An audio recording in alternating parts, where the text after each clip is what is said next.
Pub ದಾಳಿ ಖುಲಾಸೆ ವಿಶೇಷ ಕಾರ್ಯಕ್ರಮಕ್ಕೆ ಸ್ವಾಗತ. ನಾನಂಜು. 9 ವರ್ಷಗಳ ಹಿಂದೆ ಪಬ್ ಅಟ್ಯಾಕ್ ಅನ್ನುವಂಥದ್ದು ನಡೀತು. ಹಲವು ಮಂದಿ ಆರೋಪಿಗಳು ನಿರಪರಾಧಿಗಳನ್ನ ಪೊಲೀಸರು ಬಂಧಿಸ್ತಾರೆ. ಆದ್ರೆ ಇವತ್ತು ನ್ಯಾಯಾಲಯ ಅನ್ನುವಂಥದ್ದು ಅವರೆಲ್ಲರಿಗೂ ಕ್ಲೀನ್ ಚೀಟ್ ಖುಲಾಸೆಯನ್ನ ನೀಡಿದೆ. ಸೊ ಈ ಪಬ್ ದಾಳಿ ಮಾಡುವಂಥದ್ದು ಎಷ್ಟರ ಮಟ್ಟಿಗೆ ಸರಿ, ಅಥವಾ ಅಪರಾಧಿ ಅಥವಾ ನಿರಪರಾಧಿಗಳು ಅಂತ ಪರಿಗಣಿಸದೆ ಎಲ್ಲರನ್ನ ಪೊಲೀಸ್ ಇಲಾಖೆ ಅನ್ನುವಂಥದ್ದು ಬಂಧಿಸ್ತದೆ, ಇದು ಕೂಡ ಎಷ್ಟರ ಮಟ್ಟಿಗೆ ಸರಿ? ಈ ಎಲ್ಲ ವಿಷಯಗಳ ಕುರಿತು ನಾವಿವತ್ತು ಚರ್ಚೆ ಮಾಡ್ಲಿಕ್ಕಿದ್ದೇವೆ. ನಮ್ಮ ಸ್ಟುಡಿಯೋಗೆ ಇಬ್ಬರು ಅತಿಥಿಗಳು ಬಂದಿದ್ದಾರೆ. ಮೊದಲನೇದಾಗಿ ಶಿವಕುಮಾರ್ ಖರ್ಜಿ ಅವರು, ಸ್ಟೇಟ್ ವೈಸ್ ಪ್ರೆಸಿಡೆಂಟ್ ರಾಮಸೇನಾ, ಇವರಿಗೆ ಮೊದಲನೇದಾಗಿ ಕಾರ್ಯಕ್ರಮಕ್ಕೆ ಸ್ವಾಗತಿಸೋಣ. ಸರ್ ನಮಸ್ತೆ, ತಮಗೆ ಕಾರ್ಯಕ್ರಮಕ್ಕೆ ಸ್ವಾಗತ. ಹಾಗೇನೆ ಕಿಶನ್ ಹೆಗಡೆ ಅವರಿದ್ದಾರೆ, ಉಡುಪಿ ಜಿಲ್ಲಾ ಪ್ರಧಾನ ಕಾರ್ಯದರ್ಶಿ ಕಾಂಗ್ರೆಸ್ನಿಂದು. ನಮಸ್ತೆ ಸರ್, ತಮಗೆ ಕಾರ್ಯಕ್ರಮಕ್ಕೆ ಸ್ವಾಗತ. ಶಿವಕುಮಾರ್ ಅವರೇ, ನೇರವಾಗಿ ಪ್ರಶ್ನೆಗೆ ಹೋಗ್ತೀನಿ. 9 ವರ್ಷಗಳ ಹಿಂದೆ ಪಬ್ ಅಟ್ಯಾಕ್ ಅನ್ನುವಂಥದ್ದು ಮಾಡಿದ್ರಿ, ಇದು ಎಷ್ಟರ ಮಟ್ಟಿಗೆ ಸರಿ? ಪಬ್ ಅಟ್ಯಾಕ್ ಹಿಂದೆ ಹಲವಾರು ಕಾರಣಗಳುಂಟು. ಅದರಲ್ಲಿ ಮೊದಲನೇದಾಗಿ ನಮ್ಮಲ್ಲಿ ಹಿಂದೂ ಸಮಾಜದಲ್ಲಿ ಸಂಸ್ಕೃತಿ ಸಂಸ್ಕಾರದ ಬಗ್ಗೆ ನಾವು ಮೊದಲಿಂದ ಕೂಡ ಅಧ್ಯಾತ್ಮ, ಹಿಂದೂ ಸಂಸ್ಕಾರದ ಬಗ್ಗೆ, ಸಂಸ್ಕೃತಿ ಬಗ್ಗೆ ನಾವು ಮೊದಲಿಂದಾಗಿ ಆ ವಿಚಾರದ ಬಗ್ಗೆ ಹೆಚ್ಚು ಕಾಳಜಿ ವಹಿಸ್ತಾ ಬಂದಿದ್ದೇವೆ. ಕಳೆದ 9 ವರ್ಷಗಳ ಹಿಂದೆ ಆ ಪಬ್ನಲ್ಲಿ ಕೇವಲ ಪಬ್ ಆಗಿರಲಿಲ್ಲ, ಯುವತಿಯರು ಹಾಗೂ ಯುವಕರು ಮಾದಕ ವ್ಯಸನಿಗಳಾಗಿ ಏನು ಅನಾಚಾರ ಆಗ್ತಾಯಿತ್ತು ಆ ಕಾರ್ಯಕ್ರಮಗಳಲ್ಲಿ, ಅಲ್ಲಿ ನಮ್ಮ ಕಾರ್ಯಕರ್ತರು ನೇರವಾಗಿ ದಾಳಿ ಮಾಡಿದ್ದಾರೆ. ಹಿಂದೂ ಸಂಘಟನೆ ಮುಖಾಂತರ ಎಲ್ಲ ಕಾರ್ಯಕರ್ತರು ಅವರಿಗೊಂದು ಬುದ್ಧಿ ಕಲಿಸಬೇಕು ಅನ್ನೋ ನಿಟ್ಟಿನಲ್ಲಿ ಪ್ರತಿಭಟನೆ ಮಾಡ್ತಿದ್ರು. ಮೊದಲಾಗಿ ಆ ಪ್ರತಿಭಟನೆ ಸಂದರ್ಭದಲ್ಲಿ ಆ ಪಬ್ನವರು ಇಲ್ಲಿ ಯಾರು ಸಾಮಾನ್ಯವಾಗಿ ಶಾಂತ ರೀತಿಯಲ್ಲಿ ಪ್ರತಿಭಟನೆ ಮಾಡುವವರ ವಿರುದ್ಧ ದಾಳಿ ಮಾಡಲಿಕ್ಕೆ ಪ್ರಾರಂಭ ಮಾಡಿದರು ಅಲ್ಲಿನ ನೌಕರರು. ಅದನ್ನು ವಿರೋಧ ಮಾಡಿ ಈ ಒಂದು ಪ್ರಕರಣ ಆಗಿದೆ. ಇದರಲ್ಲಿ ನಿಜವಾಗಿ ನಿನ್ನೆ ಪ್ರಕರಣದಲ್ಲಿ ನ್ಯಾಯಾಲಯ ಕೊಟ್ಟ ತೀರ್ಪಿಗೆ ನಾವು ಅತ್ಯಂತ ಗೌರವಯುತವಾಗಿ ನ್ಯಾಯಾಲಯದ ತೀರ್ಪನ್ನು ನಾವು ಸ್ವಾಗತ ಮಾಡ್ತೀವಿ. ಯಾಕೆ ಹೇಳಿದರೆ, ನಿಸ್ವಾರ್ಥ ಕೆಲಸ ಮಾಡಿದರೆ ಫಲ ಕೊಡ್ತಾನೆ ಭಗವಂತನ ಹೇಳುವುದಕ್ಕೆ ಇಂಥ ಒಂದು ನಿಸ್ವಾರ್ಥ ಕಾರ್ಯದಲ್ಲಿ ಪಬ್ ದಾಳಿಯ ಪ್ರಕರಣದಲ್ಲಿ ಎಲ್ಲ ಕಾರ್ಯಕರ್ತರು ಇವತ್ತು ಎಲ್ಲ ಖುಲಾಸೆಗೊಂಡು ದೋಷಮುಕ್ತ ಆದದ್ದು ತುಂಬ ಸಂತೋಷ ಪಡ್ತಿದೆ. ಸೊ ಪಬ್ ದಾಳಿ ಮಾಡಿರುವಂಥದ್ದು ಸರಿ ಅಂತ ಹೇಳ್ತಾ ಇದ್ದಾರೆ? ಖಂಡಿತ ಸರಿ. ಯಾವ ರೀತಿ ಸರಿ ಸರ್ ಅದು? ಸಮಾಜದಲ್ಲಿ ಪಬ್ನಲ್ಲಿದ್ದವರು ಹೆಚ್ಚಾಗಿ ಯಾರು ಬಡ ಮನೆ ಮಕ್ಕಳಿರಲಿಲ್ಲ, ಎಲ್ಲ ಶ್ರೀಮಂತರ ಮನೆ ಮಕ್ಕಳು ಮತ್ತು ಅದರೊಟ್ಟಿಗೆ ಅವರ ಜೊತೆ ಸೇರಿಕೊಂಡಂಥ ಕೆಲವು ಮಕ್ಕಳು ಅಲ್ಲಿ ಮಾದಕ ವ್ಯಸನಿಗಳಾಗಿ ಕೈಯಲ್ಲಿ ಬಾಟ್ಲಿ ಹಿಡ್ಕೊಂಡು, ಇನ್ನೊಂದು ಸಿಗರೇಟ್ ಎಳ್ಕೊಂಡು, ಗಾಂಜಾ ಮುಂತಾದ ಎಲ್ಲವನ್ನು ಮಾದಕ ದ್ರವ್ಯವನ್ನು ಹಿಡ್ಕೊಂಡು ಅಲ್ಲಿ ಸಮಾಜಘಾತಕ ಅನೈತಿಕ ಚಟುವಟಿಕೆ ಕೂಡ ನಡೀತಿತ್ತು. ಸಮಾಜದಲ್ಲಿ ಯಾವುದೇ ಕಾರಣಕ್ಕೂ ಕೂಡ ಅನೈತಿಕ ಚಟುವಟಿಕೆ ಸಮಾಜದ ಸ್ವಾಸ್ಥ್ಯ ಹಾಳಾಗಬಾರ್ದು. ಈ ನಿಟ್ಟಿನಲ್ಲಿ ನಮ್ಮ ಎಲ್ಲ ಕಾರ್ಯಕರ್ತರು, ಪ್ರಸಾದ್ ಅವರ ನೇತೃತ್ವದಲ್ಲಿ ಎಲ್ಲ ಕಾರ್ಯಕರ್ತರು ದಾಳಿ ಮಾಡಿದರು. ಇದರಲ್ಲಿ ಎಲ್ಲ ಪ್ರಕರಣದಲ್ಲಿ ಎಲ್ಲ ಆರೋಪ ಮುಕ್ತರಾಗಿ ಹೊರಗೆ ಬಂದಿದ್ದಾರೆ. ಸಂತೋಷ ಪಡ್ತೇವೆ. ಇದನ್ನು ಇನ್ನೂ ಕೂಡ ನಾವು ಸಪೋರ್ಟ್ ಮಾಡ್ತೇವೆ. ಖಂಡಿತ ಇದನ್ನು ಒಳ್ಳೆಯ ಕೆಲಸ. ಇನ್ನೂ ಕೂಡ ಸಮಾಜದಲ್ಲಿ ಶಾಂತಿ ಕದಡುವ ಕೆಲಸ ಆಗ್ತಾ ಇದ್ದರೆ, ಇಂಥ ಅನೈತಿಕ ಚಟುವಟಿಕೆ ಆಗಿದ್ದರೆ ಇನ್ನೂ ಕೂಡ ದಾಳಿ ಮಾಡ್ತೇವೆ ನಾವು. ಕಿಶನ್ ಹೆಗಡೆ ಅವರು ಏನು ಹೇಳ್ತೀರಾ ಈ ಬಗ್ಗೆ? ಅಲ್ಲ, ಬಹುಶಃ ಶಿವಕುಮಾರ್ ಖರ್ಜೆ ಅವರು ರಾಜ್ಯ ಮಟ್ಟದ ಪದಾಧಿಕಾರಿಗಳು, ಅವರಿಗೆ ಜವಾಬ್ದಾರಿಗಳಿರ್ತದೆ. ಒಂದು ಸಂಘಟನೆಯ ನೇತೃತ್ವವನ್ನು ವಹಿಸಿದವರು ಅಥವಾ ಫೌಂಡರ್ಸ್ ಅಂತೇಳಿ ಬಹುಶಃ ನಾನು ತಿಳ್ಕೊಂಡಾಗೆ ಅವರು one of the founders, Shriram ಸೇನೆಯ ಫೌಂಡರ್ ಮೆಂಬರ್ಸ್ ಅಂತ ನಾನು ಎನಿಸ್ಕೊಂಡಿದ್ದೇನೆ, ನಾನು ಓದಿದಾಗೆ ನೆನಪು. ಬಹುಶಃ ಈ ರಾಷ್ಟ್ರದಲ್ಲಿ ಪ್ರಜಾಪ್ರಭುತ್ವ ವ್ಯವಸ್ಥೆಯಲ್ಲಿ ಒಂದು ಕಾಯ್ದೆ ಕಾನೂನುಗಳಂತಿರ್ತದೆ. ಮೇ ಬಿ ರೈಟ್, ನಾನು ಅವರ ಅನಿಸಿಕೆಗಳು ಹಿಂದುತ್ವ ಅಥವಾ ಯಾವುದೇ ಒಂದು ಇದರ ಅನಿಸಿಕೆಗಳ ಬಗ್ಗೆ ನನ್ನ ಆಕ್ಷೇಪಣೆಗಳನ್ನ ಹೇಳುವುದಕ್ಕಿಂತ ಮೊದಲಾಗಿ ಸಂವಿಧಾನದ ಅಡಿಯಲ್ಲಿ ಬದುಕತಕ್ಕಂಥ ನಾವುಗಳು ಒಂದು ಕಾಯ್ದೆ ಕಾನೂನ ಶೆಲ್ಟರ್ ಅಡಿಯಲ್ಲಿರ್ತೇವೆ. ಅದನ್ನು ನಾವು ಗೌರವಿಸಬೇಕಾಗತ್ತೆ. ಅದಕ್ಕೆ ಅದರದ್ದೇ ಆದ ವ್ಯವಸ್ಥೆ ಅಡಿಯಲ್ಲಿ, ಬಹುಶಃ ಅದರದ್ದೇ ಆದ ವ್ಯವಸ್ಥೆ ಅಡಿ ತಾವು ಈಗ ಇತ್ತೀಚಿನ ದಿನಗಳಲ್ಲಿ ಗಮನಿಸಿರ್ಬೋದು, ಸುಪ್ರೀಂ ಕೋರ್ಟ್ ಒಂದು ಆದೇಶ ನೀಡಿತು, ಕಂಬಳ ನಿಷೇಧ ಸದ್ಯಕ್ಕೆ ಮಾಡಬೇಕು ಅಂತಕ್ಕಂಥ. 1 ವರ್ಷ ಕಂಬಳವೇ ನಿಷೇಧವಾಯಿತು ಜಾನಪದ ಕ್ರೀಡೆಯಾಗಿ. ಅದನ್ನು ಉಲ್ಲಂಘನೆ ಮಾಡಿದರೆ ಏನಾಗ್ತದೆ? ಅದಕ್ಕೊಂದು ಕಾಯ್ದೆಯ ಅಡಿಯಲ್ಲಿ ನಾವು ಬರ್ತೇವೆ. ಇವತ್ತು ಆ ತೀರ್ಪು ನೀಡ್ತು, ಸ್ವಾಗತಾರ್ಹ ತೀರ್ಪನ್ನು ಸುಪ್ರೀಂ ಕೋರ್ಟ್ ನೀಡ್ತು. ಮತ್ತೆ ಅವರು ಪೇಟದವರು ಮತ್ತೆ ಹೋಗಿದ್ದಾರೆ. ಅಂದರೆ ಇದಕ್ಕೆ ಲಿಂಕ್ ಮಾಡಿ ನಾನು ಹೇಳ್ತಾ ಇದ್ದೇನೆ.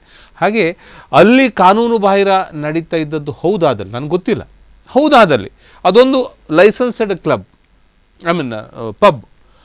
ಆ ಲೈಸೆನ್ಸ್ಡ್ ಕ್ಲಬ್ಬಿನಲ್ಲಿ ಕಾನೂನು ಅದಕ್ಕೊಂದು ರಿಸ್ಟ್ರಿಕ್ಷನ್ಸ್ ಇರುತ್ತೆ. ಇಂತಿಷ್ಟು ಓಪನ್ ಇರಬೇಕು, ಇಂಥದನ್ನೇ ಮಾರಾಟ ಮಾಡಬೇಕು, ಇಂಥ ವ್ಯವಸ್ಥೆಯಲ್ಲೇ ಇರಬೇಕು. ಲಿಕ್ಕರ್ ಸೇಲ್ ಇದ್ದರೆ ಅದು ಲೂಸ್ ಇದ್ದರೆ ಲೂಸು, ಸೀಲ್ಡ್ ಇದ್ದರೆ ಸೀಲ್ಡನ್ನು ಮಾರಬೇಕು. ಇಂಥ ವ್ಯವಸ್ಥೆಗಳ ಅಡಿಯಲ್ಲಿ ಅದು ಕಾರ್ಯನಿರ್ವಹಿಸ್ತದೆ. ಅದಕ್ಕೂ ಮೀರಿದ ವ್ಯಾಪ್ತಿಯಲ್ಲಿ ಅದು ಕಾರ್ಯನಿರ್ವಹಿಸಿದ್ದ ಹೋದಾದರೆ ಅದರದ್ದು ಸಂಬಂಧಪಟ್ಟ ಇಲಾಖೆಗಳಿದೆ. ಆ ಇಲಾಖೆಗಳಲ್ಲಿ ಅವರು ಫೇಲ್ಯೂರ್ ಆದಾಗ ಪ್ರತಿಭಟನೆ ಹಾದಿ ಹಿಡಿದು ತಪ್ಪು ಅಂತ ನಾನು ಹೇಳಲ್ಲ. ಆದರೆ ಆಕ್ರಮಣ ಮಾಡ್ತಕ್ಕಂಥದ್ದು ಸರಿಯೇ ವಿವೇಚನೆ ಮಾಡಬೇಕಾಗುತ್ತೆ. ಸರಿಯೇ ಅಂತ ಪ್ರತಿ ಬಾರಿ ನೈತಿಕ ಪೊಲೀಸ್ ಗಿರಿಯನ್ನ ಕೈಗೆತ್ಕೊಳ್ತೀರಿ, ಏನ್ ಹೇಳ್ತೀರಾ? ನೈತಿಕ ಪೊಲೀಸ್ ಗಿರಿ ಅಂತಾನೆ ಕರಿಬಹುದು, ಹೋಗ್ತೀರಾ? ನೈತಿಕ ಪೊಲೀಸ್ ಗಿರಿ ಇದರಲ್ಲಿ ಒಂದು ಮಾತು ಕೇಳಬೇಕು. ಹಿಂದುತ್ವ ವಿಚಾರದಲ್ಲಿ ಪಬ್ ದಾಳಿ ಪ್ರಕರಣದಲ್ಲಿ ಕೇವಲ ಹಿಂದೂ ಸಮುದಾಯದ ಮಕ್ಕಳಿರ್ಲಿಲ್ಲ, ಕ್ರಿಶ್ಚಿಯನ್ರು ಇದ್ರು, ಬೇರೆ ಸಮುದಾಯದವರು ಕೂಡ ಇದ್ರು. ನಾವು ಹಿಂದುತ್ವ ಅಂತ ಹೇಳಿದ್ರೆ ಏನು, ಇಡೀ ಭಾರತವನ್ನ ಪ್ರೀತಿ ಮಾಡೋ ಯಾವ ಜನರಿಗೂ ಕೂಡ ಅನ್ಯಾಯ ಆಗ್ಲಿಕ್ಕೆ ಬಿಡುವುದಿಲ್ಲ. ಧರ್ಮ ಹಿಂದುತ್ವ ಅಂತ ಹೇಳಿದ ಕೂಡಲೇ ಒಂದೇ ವರ್ಗಕ್ಕೆ ಸೀಮಿತ ಆಗಿ ಹೋಗ್ಲಿಲ್ಲ. ನಾವು ಅಲ್ಲಿ ಹೋಗಿ ಕೇಳಿದಾಗ ಕೂಡ ಯಾರು ಕೂಡ ನೀನು ಹಿಂದುವಾ, ನೀನು ಕ್ರಿಶ್ಚಿಯನ, ನೀನು ಮುಸ್ಲಿಂ ಅಂತ ಹೇಳಿ ಕೇಳಲಿಲ್ಲ. ಎಲ್ಲಿ ಅನಾಚಾರ ಆಗ್ತಾ ಉಂಟು ಅದರ ಬಗ್ಗೆ ಸಾಮಾನ್ಯವಾಗಿ ಎಲ್ಲ ಇಲಾಖೆಗಳಿಗೆ ಕೂಡ ಗೊತ್ತುಂಟು. ಈಗಲೂ ಕೂಡ ನಡೀತಾ ಉಂಟು, ಎಲ್ಲ ಕಡೆಯಲ್ಲಿ ಕೆಲವು ಕಡೆಗಳಲ್ಲಿ ನಡೀತಾ ಉಂಟು. ಕಣ್ಮುಚ್ಚಿ ಕೂತಿದೆ ಇಲಾಖೆ. ನಾವು ಈಗಲೂ ಕೂಡ ಮನವಿ ಕೊಡ್ತಿದೆ, ಕೊನೆಗೆ ಮಿತಿಮೀರಿ ಆದಾಗ ಅದಕ್ಕೊಂದು ವ್ಯವಸ್ಥೆ ಒಂದು ಹಂತದಲ್ಲಿ ವ್ಯವಸ್ಥೆ ಮಾಡಲೇಬೇಕಾಗ್ತದೆ. ಆ ಹಂತದಲ್ಲಿ ನಾವು ಮಾಡಿದ್ದೇವೆ. ಇನ್ನು ಮುಂದೆ ಕೂಡ ಸಮಾಜದಲ್ಲಿ ಯಾರ್ಯಾರು ಕೂಡ ಚಟುವಟಿಕೆಗೆ ಒಳ್ಳೆ ಕೆಲಸ ಮಾಡಿ, ಈಗ ನಿಮಗೆ ಕೂಡ ನಾವು ಮಾಡಿದ ಹಿಂದೂ ಸಂಘಟನೆಯವರು ಮಾಡುವಂಥದ್ದು ಕೆಲಸಗಳು ಇಂಥ ಕೆಲಸಗಳು ಕಾಣ್ತವೆ ನಿಮಗೆ. ಯಾಕೆ ಮಾಡಿದ್ರಿ ಅಂಥದ್ದೇ ನಾವು ರಕ್ತದಾನ ಶಿಬಿರ ಮಾಡ್ಬೋದು, ಅನಾಥಾಶ್ರಮದಲ್ಲಿ ನಾವು ಸೇವೆ ಮಾಡುವಂಥದ್ದು, ಇಂಥದ್ದು ಕೂಡ ಯಾಕೆ ಕಾಣುವುದಿಲ್ಲ? ಕೇವಲ ಒಂದು ಕಡೆ ಹೋಗುದಿಲ್ಲ, ಇದಕ್ಕೂ ಕೂಡ ಫೋಕಸ್ ಮಾಡಿ. ಎಸ್, ಅದಕ್ಕೂ ಕೂಡ ಫೋಕಸ್ ಮಾಡ್ತೀವಿ. ನನ್ನ ವಿಚಾರ ಅಂದ್ರೆ ನೈತಿಕ ಪೊಲೀಸ್ ಗಿರಿಯನ್ನ ತಗೊಳ್ಳುವಂತದ್ದು ಎಷ್ಟರ ಮಟ್ಟಿಗೆ ಸರಿ ಅನ್ನುವಂಥದ್ದು. ಕಾನೂನು ನಾವು ಕೂಡ ಸಂವಿಧಾನ ಪ್ರಜಾಪ್ರಭುತ್ವದ ಪ್ರತಿಯೊಂದು ಪ್ರಜೆಗಳು, ಸೊ ಆ ಒಂದು ಪ್ರಜೆಯಾಗಿ ನಮ್ಮದೇ ಆದಂತಹ ಕರ್ತವ್ಯವಿದೆ. ಪೊಲೀಸರಿಗೂ ಕೂಡ ಅವ್ರದೇ ಆದಂತಹ ಕರ್ತವ್ಯವಿದೆ. ಸಂವಿಧಾನಬದ್ಧವಾಗಿ ನೀಡಿದಂತ ಕರ್ತವ್ಯ ಮತ್ತು ನಮ್ಮ ಜವಾಬ್ದಾರಿಗಳು ಎರಡನ್ನೂ ನಮಗೆ ಎಷ್ಟು ಹಕ್ಕಿದೆಯೋ ಅಷ್ಟೇ ನಮಗೆ ಜವಾಬ್ದಾರಿ ಮತ್ತು ಕರ್ತವ್ಯಗಳಿದೆ. ಇದು ಸಂವಿಧಾನಾತ್ಮಕವಾಗಿ ನಮಗೆ ದೊರಕ. ಮೊದಲನೇದಾಗಿ ಇದನ್ನ ಕಾನೂನು ಯಾವ ರೀತಿಯನ್ನೇ ಪೊಲೀಸ್ ಇಲಾಖೆಯವರು ಅದನ್ನು ಅಳವಡಿಸಿಕೊಂಡು ಬಡವ ಶ್ರೀಮಂತನ ನೋಡದೆ ಎಲ್ರಿಗೂ ಅದನ್ನು ಅನ್ವಯ ರೀತಿಯಾಗಿ ಮಾಡಿದ್ರೆ ಯಾರು ಕೂಡ ಕಾನೂನನ್ನು ಕೈ ತೆಗೆದುಕೊಳ್ಳುವುದಿಲ್ಲ. ನೆನ್ಪಿಟ್ಕೊಳ್ಳಿ, ಮೊದಲಾಗಿ ಧರ್ಮದ ವಿಚಾರ ಬಂದಾಗ, ಯಾವ ವಿಚಾರ ಬಂದಾಗ, ಒಂದು ಸಾಮಾಜಿಕ ಕಳಕಳಿಯ ವಿಚಾರ ಬಂದಾಗ ಪೊಲೀಸ್ ಇಲಾಖೆ, ಇವತ್ತಿಗೂ ಕೂಡ ಪೊಲೀಸ್ ಇಲಾಖೆಯವರಲ್ಲಿ ಮನವಿ ಮಾಡ್ತೇವೆ. ಎಷ್ಟುಂಟಂತೆ ಮಾಮೂಲಿ ಎಲ್ಲಿ ಹೋಗ್ತದೆ ಏನು ಅಂತೇಳಿ ಪೊಲೀಸ್ ಇಲಾಖೆಯವರಿಗೆ ಗೊತ್ತುಂಟು. ಪ್ರತಿಯೊಂದನ್ನು ಮಾಡಲಿಲ್ಲ, ನಿಲ್ಲಿಸಲಿಲ್ಲ, ಯಾರಿಗೂ ಕೂಡ ಕೆಲಸ ಇಲ್ಲಲ್ಲ. ಎಸ್ ಸರ್, ನೀವು ನೈತಿಕ ಪೊಲೀಸ್ ಗಿರಿಯನ್ನ ನಿಲ್ಲಿಸ್ಲಿಕ್ಕೆ ಹೋದ್ರಿ, ಆದ್ರೆ ಆ ಹೆಣ್ಣು ಮಕ್ಕಳನ್ನ ಹೊಡೆದ್ರಿ. ಮಾತೃ ಪೂಜೆಯಾಗಿ ನಾವು ಹೆಣ್ಣು ಮಕ್ಕಳನ್ನ ನೋಡ್ತೇವೆ. ಅದರಲ್ಲೂ ಕೂಡ ಭಾರತ ಸಂಸ್ಕೃತಿಯಲ್ಲಿ ಹೆಣ್ಣನ್ನ ಬಹಳಷ್ಟು ಪವಿತ್ರವಾದಂತಹ ಸ್ಥಾನವನ್ನ ಕೊಟ್ಟಿದ್ದೀರಿ. ಆ ರೀತಿಯಾಗಿ ಹೊಡಿತೀರಿ, ಆ ಮೀಡಿಯಾದಲ್ಲಿ ಕೂಡ ಹೈಲೈಟ್ ಮಾಡ್ತಾರೆ ಅದನ್ನ. ಅದು ಎಷ್ಟರ ಮಟ್ಟಿಗೆ ಸರಿ? ಅವ್ರಿಗೆ ಒಳ್ಳೆ ರೀತಿಯಿಂದ ಹೇಳಿ, ಬುದ್ಧಿವಾದ ಹೇಳಿ, ತಿಳುವಳಿಕೆ ಕೂಡ ಹೇಳ್ಬಹುದು. ನಿಮ್ಮ ಸಂಘಟನೆಗಳು ಹಲವಾರು ರೀತಿಯಾದಂತಹ ತಪ್ಪು ದಾರಿಗೆ ಹೋದಂತಹ ಹೆಣ್ಮಕ್ಳಿಗೆ ಬುದ್ಧಿವಾದ ಹೇಳಿ ಕೂಡ ಸರಿ ಮಾಡಿದಂತಹ ಉದಾಹರಣೆಗಳಿದೆ. ಆದ್ರೆ ಅವರ ಮೇಲೆ ಅಟ್ಯಾಕ್ ಮಾಡುವಂಥದ್ದು ಎಷ್ಟರ ಮಟ್ಟಿಗೆ ಸರಿ? ಒಂದು ವಿಚಾರ ತಿಳಿದುಕೊಳ್ಳಿ, ಭಾರತ ದೇಶದಲ್ಲಿ ಪ್ರತಿಯೊಂದು ಸ್ತ್ರೀಗೆ ಕೂಡ ನಾವು ತಾಯಿಯ ಸ್ಥಾನಮಾನ ಕೊಟ್ಟಿದ್ದೇವೆ, ಇನ್ನೂ ಕೂಡ ಕೊಡ್ತೇವೆ. ಹೆಣ್ಣು ಹೆಣ್ಣಾಗಿದ್ದರೆ ಮಾತ್ರ, ಗಂಡು ಗಂಡಾಗಿರಬೇಕು, ಹೆಣ್ಣು ಹೆಣ್ಣಾಗಿರಬೇಕು. ಪಬ್ನಲ್ಲಿದ್ದ ಹುಡುಗಿ ಯಾರು ಕೂಡ ಸೀರೆ ಉಟ್ಟುಕೊಂಡು ಭಜನೆ ಮಾಡ್ತಾ ಯಾರಿಗೂ 4 ಜನರಿಗೆ ಉಪಕಾರ ಮಾಡ್ತಾ ಇನ್ನು ನೋಡಿಕೊಡಿ. ಬಾಯಿ ಒಂದು ಕೈಯಲ್ಲಿ ಬಿಆರ್ ಬಾಟ್ಲಿ ಹಿಡ್ಕೊಂಡು, ಒಂದು ಕೈಯಲ್ಲಿ ಸಿಗರೇಟ್ ಹಿಡ್ಕೊಂಡು, ಸಮಾಜ ಶಾಂತಿ ಯಾರನ್ನೋ ತಬ್ಬಿ ಹಿಡ್ಕೊಂಡು 3 ಜನದೊಟ್ಟಿಗೆ ಕೂತ್ಕೊಂಡಾಗ ಹಿಂದೂ ಸಂಸ್ಕೃತಿಗೆ ಹೆಣ್ಣಿಗೆ ಗೌರವ ಕೊಡಬೇಕು ಅಂತ ಹೇಳಿ ಎಲ್ಲಿ ಕೂಡ ಹೇಳಿಲ್ಲ. ಬುದ್ಧಿ ಕಲಿಸುವಂತ ಅಣ್ಣ ತಮ್ಮಂದಿರನಾಗಿ ಒಂದು ತಂಗಿಗೆ ಅಥವಾ ಒಂದು ಅಕ್ಕನಿಗೆ ಬುದ್ಧಿ ಹೇಳುವಂತ ಕೆಲಸಗಳನ್ನು ನಮ್ಮ ಕಾರ್ಯಕರ್ತರು ಮಾಡಿದರೆ ಅದನ್ನು ಇವತ್ತು ಕೂಡ ಸಮರ್ಥನೆ ಮಾಡ್ತೇವೆ, ಇನ್ನೂ ಕೂಡ ಸಮರ್ಥನೆ ಮಾಡ್ತೇವೆ. ಅಲ್ಲ, ಒಂದು ಮಾತು ತಾವು ಬಹುಶಃ ತಾವು ತಿಳ್ಕೊಳ್ಬೇಕಾಗತ್ತೆ, ಇದು ಮುಂದುವರಿದರೆ ಹೇಗಿರ್ತದೆ ಅಂತ. ಯಾಕಂತ ಹೇಳಿದ್ರೆ ಪ್ರತಿ ಹೆಣ್ಣಿಗೂ ಆಕೆಯ ತಾಯಿ, ತಂದೆ, ಅಣ್ಣ, ತಮ್ಮಂದಿರು ಎಲ್ಲರೂ ಇರ್ತಾರೆ. ಬುದ್ಧಿ ಹೇಳ್ತಕ್ಕಂಥ ವ್ಯವಸ್ಥೆಯಲ್ಲಿ ಅವರ ಮನೆ ಭಾರತದಲ್ಲಿ ಕೌಟುಂಬಿಕ ವ್ಯವಸ್ಥೆಯಲ್ಲಿ, ಅದು ಹಿಂದೂ ಮುಸಲ್ಮಾನ್ ಯಾವುದೇ ಇರಲಿ, ಬಹುಶಃ ಇವತ್ತು ಹಿಂದೂ ಕ್ರೈಸ್ತ ಮುಸಲ್ಮಾನರು ಯಾರಿದ್ರು ಭಾರತ ದೇಶದಲ್ಲಿ, ಇವತ್ತು ಹಿಂದೂಸ್ತಾನದಲ್ಲಿ ಇವತ್ತು ಕೌಟುಂಬಿಕ ವ್ಯವಸ್ಥೆ ಅಡಿಯಲ್ಲೇ ನಾವಿದ್ದೇವೆ. ಯಾವ ವ್ಯವಸ್ಥೆಯಲ್ಲ, ಬಹುಶಃ 1%ಕ್ಕಿಂತಲೂ ಕಡಿಮೆ ಕೌಟುಂಬಿಕೇತರ ವ್ಯವಸ್ಥೆಯಲ್ಲಿ ಇದ್ದಿರಬಹುದು, ಇಲ್ಲ ಅಂತ ನಾನು ಹೇಳುವುದಿಲ್ಲ. ಆದರೆ 99.9% ಇವತ್ತು ಕೌಟುಂಬಿಕ ವ್ಯವಸ್ಥೆಯಲ್ಲಿ ಜಾತಿ ಮತ ಭೇದಗಳನ್ನು ಬಿಟ್ಟು ಹೆಣ್ಣು ಬದುಕ್ತಾ ಇದ್ದಾಳೆ. ಆ ವ್ಯವಸ್ಥೆಯಲ್ಲಿ ಕೇಳಲಿಕ್ಕೆ ಅವರ ಮನೆಯವರಿದ್ದಾರೆ. ಮೂರನೆಯವರಾಗಿ ನಾವು ಹೋಗುವುದು ಅಲ್ಲಿ ಆಕ್ರಮಣಗಳನ್ನ ಮಾಡೋದು. ನಾನು ಹೇಳೋದು, ಬುದ್ಧಿ ಹೇಳಿದರೆ ಸರಿಯೋ ತಪ್ಪು ಅಂತ ಹೇಳೋದಕ್ಕಿಂತ ಅದು ಎಲ್ಲ ಜಾತಿಯವರಿಗೂ ಅನ್ವಯಿಸ್ತದೆ. ಹಿಂದೂ ಸಂಘಟನೆಗಳು ಹೋಗಿ ಯಾರಿಗೋ ಬುದ್ಧಿ ಹೇಳಿದರೆ ಖಂಡಿತ ತಪ್ಪಂತ ಹೇಳ್ತಕ್ಕಂಥ ನಾನಲ್ಲ, ಅದು ಸರಿ. ಬುದ್ಧಿಯನ್ನು ಇವತ್ತು ಏನಾದರೆ ಮನ ಪರಿವರ್ತನೆ ಮಾಡ್ತಕ್ಕಂಥ ಕೆಲಸವನ್ನು ಹಿಂದೂ ಸಂಘಟನೆಗಳು ಮಾಡಲಿ, ಯಾವುದೇ ಸಂಘಟನೆಗಳು ಮಾಡಿ, ಅದರಲ್ಲೂ ಹಿಂದೂ ಸಂಘಟನೆಗಳು ಮಾಡಿದರೆ ಒಬ್ಬ ಹಿಂದುವಾಗಿ ನಾನು ಅದನ್ನು ಇಷ್ಟಪಡ್ತೇನೆ. ಆದರೆ ಆಕ್ರಮಣಗಳನ್ನ ಮಾಡ್ತಕ್ಕಂಥದ್ದಿದೆಯಲ್ಲ, ಇದು ಖಂಡನೀಯ. ಯಾವತ್ತು ನೈತಿಕ ಪೊಲೀಸ್ ಗಿರಿಯನ್ನು ಈ ದೇಶದ ಸಂವಿಧಾನದಲ್ಲಿ ಕೊಟ್ಟಿದೆ. ಹಾಗಾದರೆ ನಾನು ಇವತ್ತು ಒಂದೇ ಕೇಳ್ತೀನಿ, ಹಿಂದೂ ಸಂಘಟನೆಯವರಿಗೆ ಇವತ್ತು ನಮಗೆ ಪರಮ ಪವಿತ್ರವಾದ ಗೋವು, ಇವತ್ತು ಈ ಭಾರತ ದೇಶದಲ್ಲಿ ಅತ್ಯಂತ ಹೆಚ್ಚು ಎಕ್ಸ್ಪೋರ್ಟ್ ಆಗ್ತಾ ಇದೆ ಗೋಮಾಂಸ, ಇದನ್ನು ತಡಿಲಿಕ್ಕೆ ಏನಾದರೂ ಮಾಡ್ತೀರಾ? ಬರೇ ನಿಮಗೆ ನಿಮ್ಮ ಸೋದರಿಯರ ಪಬ್ಗಳಲ್ಲಿ ಇರ್ತಾರೆ ಅಂತಕ್ಕಂಥದ್ದು ಮಾತ್ರ ಕಾಣ್ತದೆ. ಇವತ್ತು ನಮ್ಮ ಗೋಮಾತೆಯನ್ನ ಇವತ್ತು ಕುಲ್ಲ ಕಡಿತಾ ಇದ್ದಾರೆ. ಭಾರತ ಇವತ್ತು ನಂಬರ್ 1 ಆಗ್ತಾ ಇದೆ. ಇವತ್ತು ಭಾರತ ನಂಬರ್ 1 ಆಗ್ತದೆ ಯಾವುದರಲ್ಲಿ ಕೇಳಿದ್ರೆ, ಇವತ್ತು ಗೋಮಾತೆಯ ಮಾಂಸವನ್ನು ಎಕ್ಸ್ಪೋರ್ಟ್ ಮಾಡೋದ್ರಲ್ಲಿ ನಂಬರ್ 1 ಆಗ್ತದೆ. ನಮ್ಮೆಲ್ಲರ ಪರಮ ಪೂಜ್ಯನೀಯ ಗೋಮಾತೆ ಇವತ್ತು ಮಾಂಸವಾಗಿ ಎಕ್ಸ್ಪೋರ್ಟ್ ಆಗ್ತದೆ. ಅದನ್ನು ತಡಿಲಿಕ್ಕೆ ಏನು ವ್ಯವಸ್ಥೆ ಮಾಡ್ತಾ ಇದ್ದೀರಿ? ಯಾವ ಸ್ಲಾಟರ್ಗಳ ಮೇಲೆ ನೀವು ರೈಡ್ ಮಾಡಿದ್ದೀರಿ? ಎಲ್ಲಿ ಹೋಗಿದ್ದೀರಿ? ಎಲ್ಲಿದೆ ಈ ಸಂಘಟನೆಗಳು? ಇಲ್ಲ. ಯಾಕೆ ಕೇಳಿದ್ರೆ ಅದೆಲ್ಲವೂ ಪಟ್ಟಭದ್ರ ಹಿತಾಸಕ್ತಿಗಳ ಮಾಲಕತ್ವದಲ್ಲಿದೆ. ಇವತ್ತು ಈ ರಾಷ್ಟ್ರ ಆಳ್ತಕ್ಕಂಥ ಪಕ್ಷದ ಮಾಲಕತ್ವದಲ್ಲಿ ಅವು ಇದೆ. ಹಾಗಾದ್ರೆ ಅದ್ರ ಬಗ್ಗೆ ಮಾತಾಡುವುದಿಲ್ಲ. ಅಲ್ಲಿ ಗೋಮಾತೆ ಪರಮ ಪವಿತ್ರಳಲ್ಲವೇ? ಅಲ್ಲಿ ಪೂಜನೀಯಳಲ್ಲವೇ? ಯಾವ ಹೆಣ್ಣಿಗೆ ನಾವು ಮರ್ಯಾದೆ ನೀಡ್ತೇವೆ ಅದಕ್ಕಿಂತಲೂ ಎಷ್ಟೋ ಪಟ್ಟು ಮಿಗಿಲಾದ ಇದನ್ನ ನಾವು ಏನು ಗೌರವವನ್ನು ಗೋಮಾತೆಗೆ ನೀಡ್ತೇವೆ. ಇವತ್ತು ನರಹತ್ಯೆಕ್ಕಿಂತ ಭೀಕರ ಹತ್ಯೆ ಗೋಹತ್ಯೆ ಆಗ್ತಾ ಇದೆ. ಇದ್ರ ಬಗ್ಗೆ ಯಾಕೆ ಮಾತಾಡ್ತಾ ಇಲ್ಲ ತಾವು? ಖಂಡಿತ ಇವರು ಒಂದು ರಾಜಕೀಯ ಪಕ್ಷದ ವತಿಯಿಂದಾಗಿ ಕೂಡ ಗೋಮಾತೆ ಬಗ್ಗೆ ಇಟ್ಟ ಕಾಳಜಿ ಬಗ್ಗೆ ಒಂದ್ ನಿಮಿಷ ಕುಮಾರ, ನಾನು ಹೆಮ್ಮೆಯಿಂದ ಹೇಳ್ಕೊಳ್ತೇನೆ ನಾನೊಬ್ಬ ಹಿಂದೂ. ನಾನು ಹೆಮ್ಮೆಯಿಂದ ಹೇಳ್ಕೊಳ್ತೇನೆ ನಾನು ಯಾವತ್ತೂ ಹಿಂದೂ. ಅಷ್ಟೇ ಹೆಮ್ಮೆಯಿಂದ ಹೇಳ್ಕೊಳ್ತೇನೆ ನಾನು ಪರಧರ್ಮಗಳನ್ನ ನನ್ನ ಹಿಂದುತ್ವದಷ್ಟೇ ಗೌರವಿಸ್ತೇನೆ. ಅವರ ಭಾವನೆಗಳಿಗೆ ನಾನು ಧಕ್ಕೆ ತಾರದ ರೀತಿಯಲ್ಲಿ ಗೌರವಿಸ್ತೇನೆ. ಹಿಂದೂವಾಗಿ ಕ್ರೈಸ್ತ ಮತ್ತು ಮುಸಲ್ಮಾನರ ಅಥವಾ ಇನ್ನಿತರ ಯಾವುದೇ ಜಾತಿ ಧರ್ಮಗಳಿಗೆ ಅದೇ ರೀತಿಯ ಗೌರವವನ್ನು ನೀಡ್ತೇನೆ. ಆದರೆ ಎದೆ ತಟ್ಟಿ ಹೇಳ್ತೇನೆ ನಾನೊಬ್ಬ ಹಿಂದೂ. ನನಗೆ ಅದಕ್ಕೆ ಹೆಮ್ಮೆ ಇದೆ. ಹೇಳಿ ಶಿವಕುಮಾರ್ ಅವರೇ, ಏನ್ ಹೇಳ್ತೀರಾ ಈ ಬಗ್ಗೆ? ಖಂಡಿತ ನಿಮ್ಗೆ ಕೆಲವೊಂದು ವಿಚಾರಗಳು ಮಾತ್ರ ಇವರು ಹೇಳಿದ್ರು. ಹೌದು, ಫಾರಿನಿಗೆ ಎಕ್ಸ್ಪೋರ್ಟ್ ಆಗ್ತದೆ ಪ್ರತಿಯೊಂದು. ಈ ವಿಚಾರದಲ್ಲಿ ನಾವು ಪ್ರತಿಯೊಂದು ಹಳ್ಳಿಗಳಲ್ಲಿ ಕೂಡ ನಮ್ಮ ಕೆಲಸ, ನಮಗೆ ಪಕ್ಷ ರಾಜಕೀಯದ ವಿಚಾರ ನಾವು ಮಾತಾಡುವುದಿಲ್ಲ. ಯಾರು ತಪ್ಪು ಮಾಡಿದ್ರು ತಪ್ಪು ಹೇಳ್ತೇವೆ.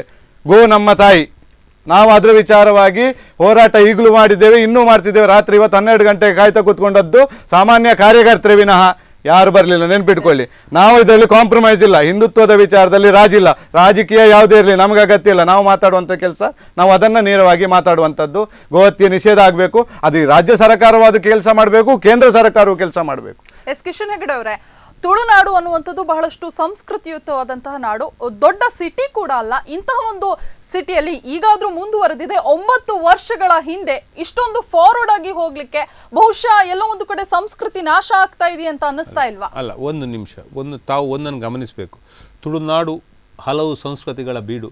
ಬಹುಶಃ ಜಾನಪದ ಎಲ್ಲ ಸಂಸ್ಕೃತಿಗಳು, ಪುರಾತನ ಸಂಸ್ಕೃತಿಗಳು, ರಾಜಮನೆತನಗಳಿಂದ ಹಿಡಿದು ಎಲ್ಲವನ್ನೂ ಇಲ್ಲೇ ಕಂಡ ನಾಡು. ಆದರೆ ಒಂದನ್ನು ನೆನೆಸಿಬಿಡಬೇಕು, ಕಳೆದ 100 ವರ್ಷಗಳಿಗಿಂತಲೂ ಇತ್ತೀಚೆಗೆ ಹಿಂದೆ ಮಂಗಳೂರು ಕಾಸ್ಮೋಪಾಲಿಟನ್ ಟೌನ್ ಆಗಿ ಬೆಳೆದಿದೆ. ಮೆಟ್ರೋಪಾಲಿಟನ್ ಸಿಟಿ ಮಂಗಳೂರು ಇವತ್ತು ಡಿಕ್ಲೇರ್ಡ್ ಮೆಟ್ರೋಪಾಲಿಟನ್ ಅಲ್ಲದೆ ಇರ್ಬೋದು. ಬಹುಶಃ ಮಂಗಳೂರಿನಷ್ಟು ವೈವಿಧ್ಯಮಯ ವಾತಾವರಣ ಈ ರಾಜ್ಯದ ರಾಜಧಾನಿಯಲ್ಲೂ 10 ವರ್ಷಗಳ ಕೆಳಗಿರಲಿಲ್ಲ. ಅವ್ರು ಹೇಳ್ತಾ ಇದ್ರು ಅಫೀಮು, ಗಾಂಜಾ, ಬಿಯರ್, ಅಲ್ಲ ಅದರ ಬಗ್ಗೆ ಎಲ್ಲದೂ ಹೆಣ್ಮಕ್ಳು ಸೇವಿಸ್ತಾ ಅಲ್ಲ, ಅದನ್ನ ನಾವು ನೋಡ್ಲಿಲ್ಲ. ಖಂಡಿತ ನಾವು ಹೇಳಿದ್ದು ಹೌದಾದ್ರೆ, ಅದು ಸೇವಿಸಿದ್ದು ಹೌದಾದ್ರೆ ಅದು ಖಂಡಿತ ತಪ್ಪು. ಅದನ್ನ ಎಲ್ಲಿ ಬೇಕಾದ್ರೂ ಸಪ್ಲೈ ಮಾಡಿದಂತದ್ದು ವ್ಯವಸ್ಥೆ ಅಲ್ಲಿ ಇದ್ದದ್ದು ಹೌದಾದ್ರೆ ಆ ಮಾಲಕ ಬಂಧನಕ್ಕೊಳಗಾಗಬೇಕು ಹೊರತು ಅಲ್ಲಿ ಕುಳಿತ ಪ್ರಜೆಗಳ ಮೇಲೆ, ಮಹಿಳೆಯರ ಮೇಲೆ ಕೈ ಮಾಡ್ತಕ್ಕಂಥ ಹಕ್ಕನ್ನು ಈ ರಾಷ್ಟ್ರ ಇವತ್ತು ಯಾರಿಗೂ ನೀಡಿಲ್ಲ. ಅದು ಪೊಲೀಸ್ ಇದೆ, ಆ ವ್ಯವಸ್ಥೆ ಇದೆ, ಅವ್ರನ್ನ ಕರ್ಕೊಂಡು ಇವ್ರು ಹೋಗಬಹುದಿತ್ತು. ಆಕ್ರೋಶದ ಕಟ್ಟೆ ಹೊಡೆದ್ರೆ ಕೊನೆಗೆ ಎಲ್ಲದೂ ಆಗ್ತದೆ. ಈ ದೇಶದಲ್ಲಿ ಉಂಟಲ್ಲ ನೋಡಿ, ಈ ದೇಶದಲ್ಲಿ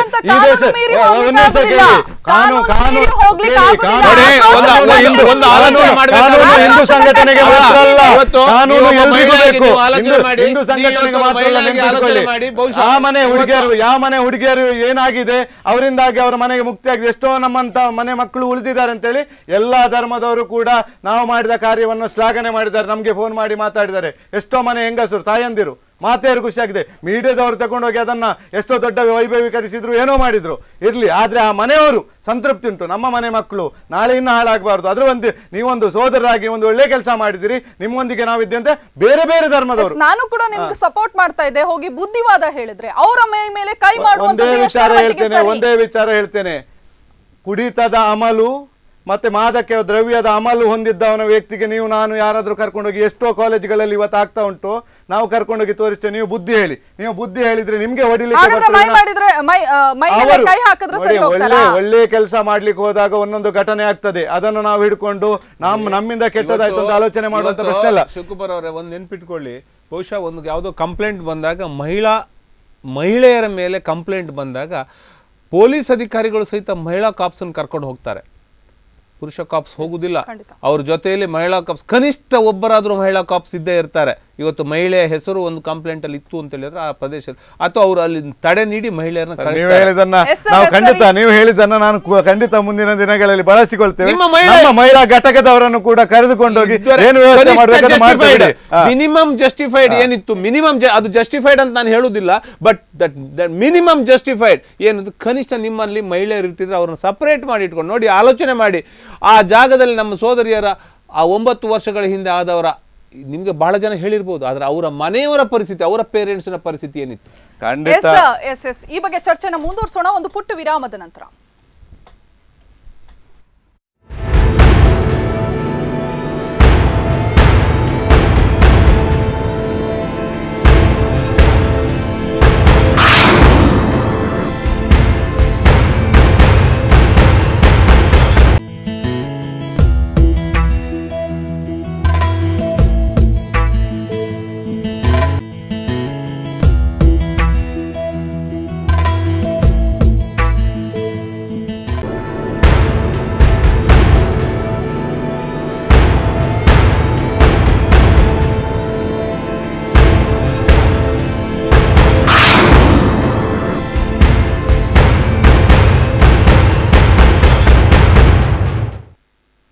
ಕರೆಂಟ್ ಅಫೇರ್ಸ್ಗೆ ಮತ್ತೊಮ್ಮೆ ಸ್ವಾಗತ. 9 ವರ್ಷಗಳ ಹಿಂದೆ ಆದಂತಹ ಮಂಗಳೂರು ಪಬ್ ದಾಳಿ ಪ್ರಕರಣಕ್ಕೆ ಎಲ್ಲ ಆರೋಪಿಗಳಿಗೆ ಖುಲಾಸೆ ಸಿಕ್ಕಿದೆ. ಸೊ ಈ ಬಗ್ಗೆ ಇವತ್ತು ನಾವು ಚರ್ಚೆ ಮಾಡ್ತಾ ಇದ್ವಿ. ನಮ್ಮ ಜೊತೆ ಇದ್ದಾರೆ ಶಿವಕುಮಾರ್ ಖರ್ಜೆ ಅವರು ಹಾಗೂ ಕಿಶನ್ ಹೆಗ್ಡೆ ಅವರು. ಸರ್, ಶಿವಕುಮಾರ್ ಖರ್ಜೆ ಅವರೇ, ಬಹುಶಃ ಇದೊಂದು ಪ್ರಶ್ನೆ ಎಲ್ಲರ ಬಾಯಿಂದ ಕೇಳ್ಬಂತು. ಏನಂದ್ರೆ ಬಡ ಮಧ್ಯಮ ವರ್ಗದ ಕುಟುಂಬದ ಮೇಲೆ ಮಾತ್ರ ಅಟ್ಯಾಕ್ ಮಾಡ್ತೀರಿ, ಸೆಲೆಬ್ರಿಟೀಸ್ಗಳು ಕೂಡ ಪಬ್ಗೆ ಹೋಗ್ತಾರೆ, ಅವರು ಕೂಡ ಮಾದಕ ವ್ಯಸನಿಗಳಾಗಿದ್ದಾರೆ, ಅವ್ರಿಗೆ ಯಾರು ಕೇಳೋದಿಲ್ಲ. ನಾವು ಬಡವರು, ನಾವು ಮಧ್ಯಮ ವರ್ಗದ ಕುಟುಂಬದ ಹೆಣ್ಣು ಮಕ್ಕಳು, ಸೊ ನಮ್ಗೆ ಸಂಸ್ಕೃತಿ, ಸೀರೆ, ಡ್ರೆಸ್ ಕೋಡು ಎಲ್ಲ ಮಾತಾಡ್ತೀರಿ, ಸೆಲೆಬ್ರಿಟೀಸ್ಗಳಿಗೆ ಇದು ಯಾವುದೇ ರೂಲ್ಸ್ ಇಲ್ವಾ ಅನ್ನುವಂಥದ್ದು. ಮೊದಲನೇದಾಗಿ ಇವತ್ತು ಸಮಾಜ ಹಾಳಾಗಲಿಕ್ಕೆ ಕಾರಣ ಮನೆಯಲ್ಲಿ ಮಕ್ಕಳಿಗೆ ಕೊಡದಿರೋ ಸಂಸ್ಕಾರ ಕೊಡೋದಿಲ್ಲ. ಇದೇ ವಿದ್ಯಾಭ್ಯಾಸ ಬೇಕು, ಎಜುಕೇಷನ್ ಬೇಕು, ನಾನು ಎಲ್ಲದನ್ನು ಮೆಚ್ಚಿದ್ದೇನೆ. ಇಂಗ್ಲೀಷ್ ಮೀಡಿಯಂ ಬೇಕು, ಪ್ರತಿಯೊಂದು ಅವಕಾಶ ಬೇಕು, ಎಲ್ಲದೂ ಮೆಚ್ಚಿದ್ದೇನೆ.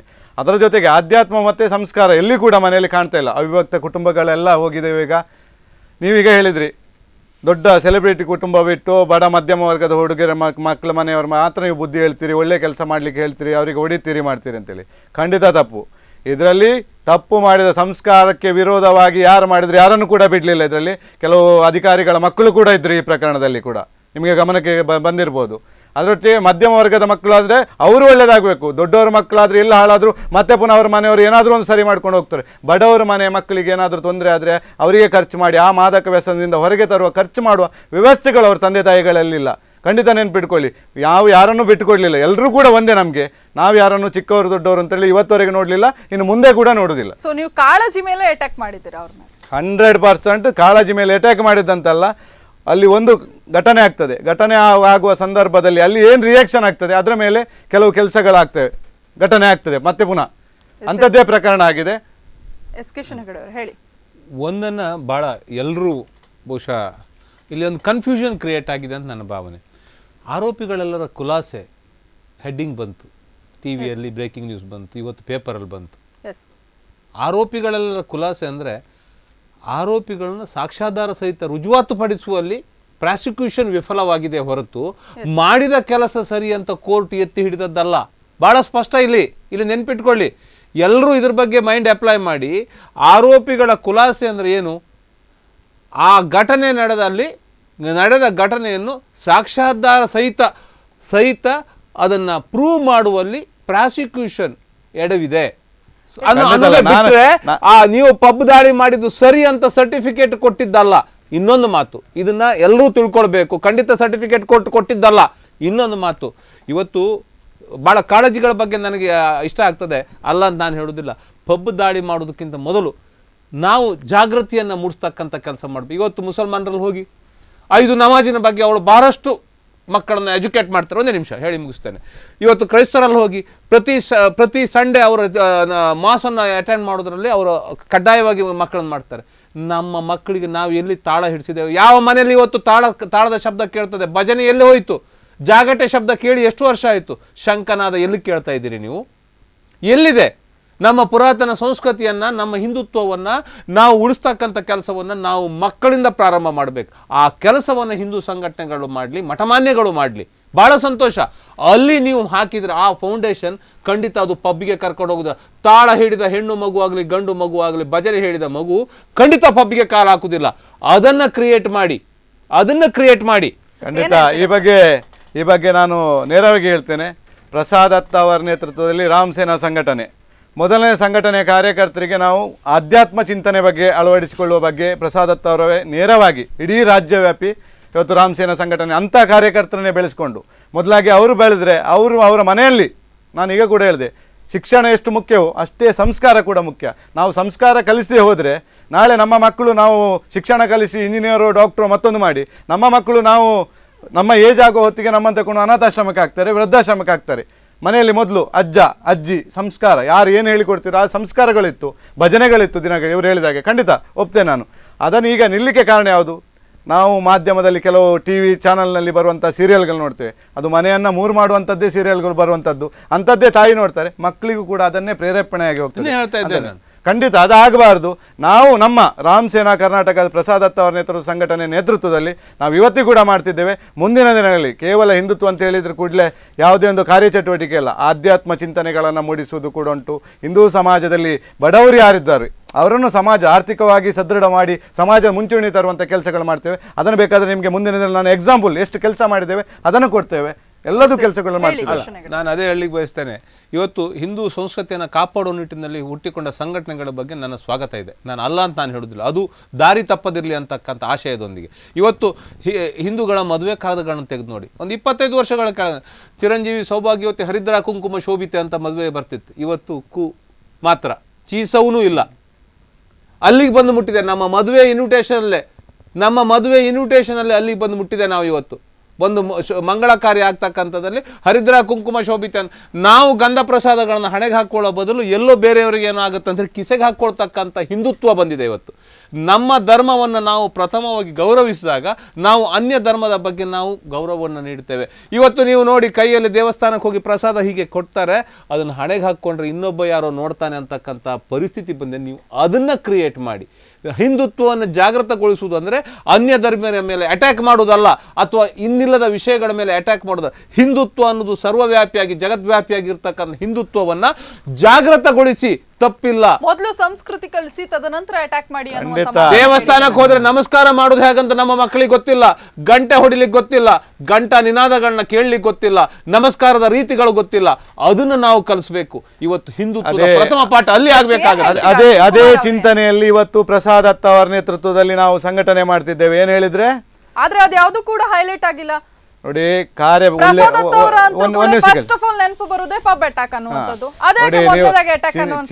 ನೀವು ನಾನು ಹೇಳ್ತೇನೆ ಕೇಳಿ, ನಾವು ಯಾರಿಗೂ ಪ್ರಚಾರ ಕೇಳಲಿಕ್ಕೆ ಹೋಗುದಿಲ್ಲ. ನಮ್ಗೆ ರಾಜಕೀಯದ ಇನ್ನೊಂದು ಬಗ್ಗೆ ನಾವು ಮಾತಾಡುದಿಲ್ಲ. ನಮ್ಗೆ ಎಲ್ರು ತಪ್ಪು ಯಾರು ಮಾಡಿದ್ರು ತಪ್ಪೇ ನೆನ್ಪಿಟ್ಕೊಳ್ಳಿ. ನಾನು ಇವತ್ತು ಈ ವೇದಿಕೆಯಲ್ಲಿ ನಾನು ಚಾನಲ್ ಅಲ್ಲಿ ಮೊದಲು ಕೂಡ ಹೇಳ್ತೇನೆ, ನಾವು ಮಾಧ್ಯಮದಲ್ಲಿ ಮಾತಾಡ್ಲಿಕ್ಕೆ ಕೂತ್ಕೊಳ್ಳಿಕ್ಕೆ ಹೋಗುವವರಲ್ಲ, ನಾವು ಕೆಲಸ ಮಾಡಿ ತೋರಿಸುವರು. ಮುಂದಿನ ದಿನಗಳಲ್ಲಿ ನಾವು ಏನು ಮಾಡ್ತೇವೆ ಅಂತೇಳಿ ನೀವು ಪ್ರತಿ ಮನೆಯಲ್ಲಿ ಸಂಸ್ಕಾರ ಬೆಳೆಸುವ ಕೆಲಸ ಮಾಡ್ತಿದ್ದೇವೆ. ಮಾತೆಯರಿಗೆ ಏನು ಮಾಡಬೇಕು, ನಮ್ಮಲ್ಲಿ ಮಾತೆಯರ ಸಂಘಟನೆ ಉಂಟು, ಮಾತೃ ಸಂಘಟನೆಯಲ್ಲಿ ಅವರು ಕೆಲಸ ಮಾಡ್ತಿದ್ದಾರೆ.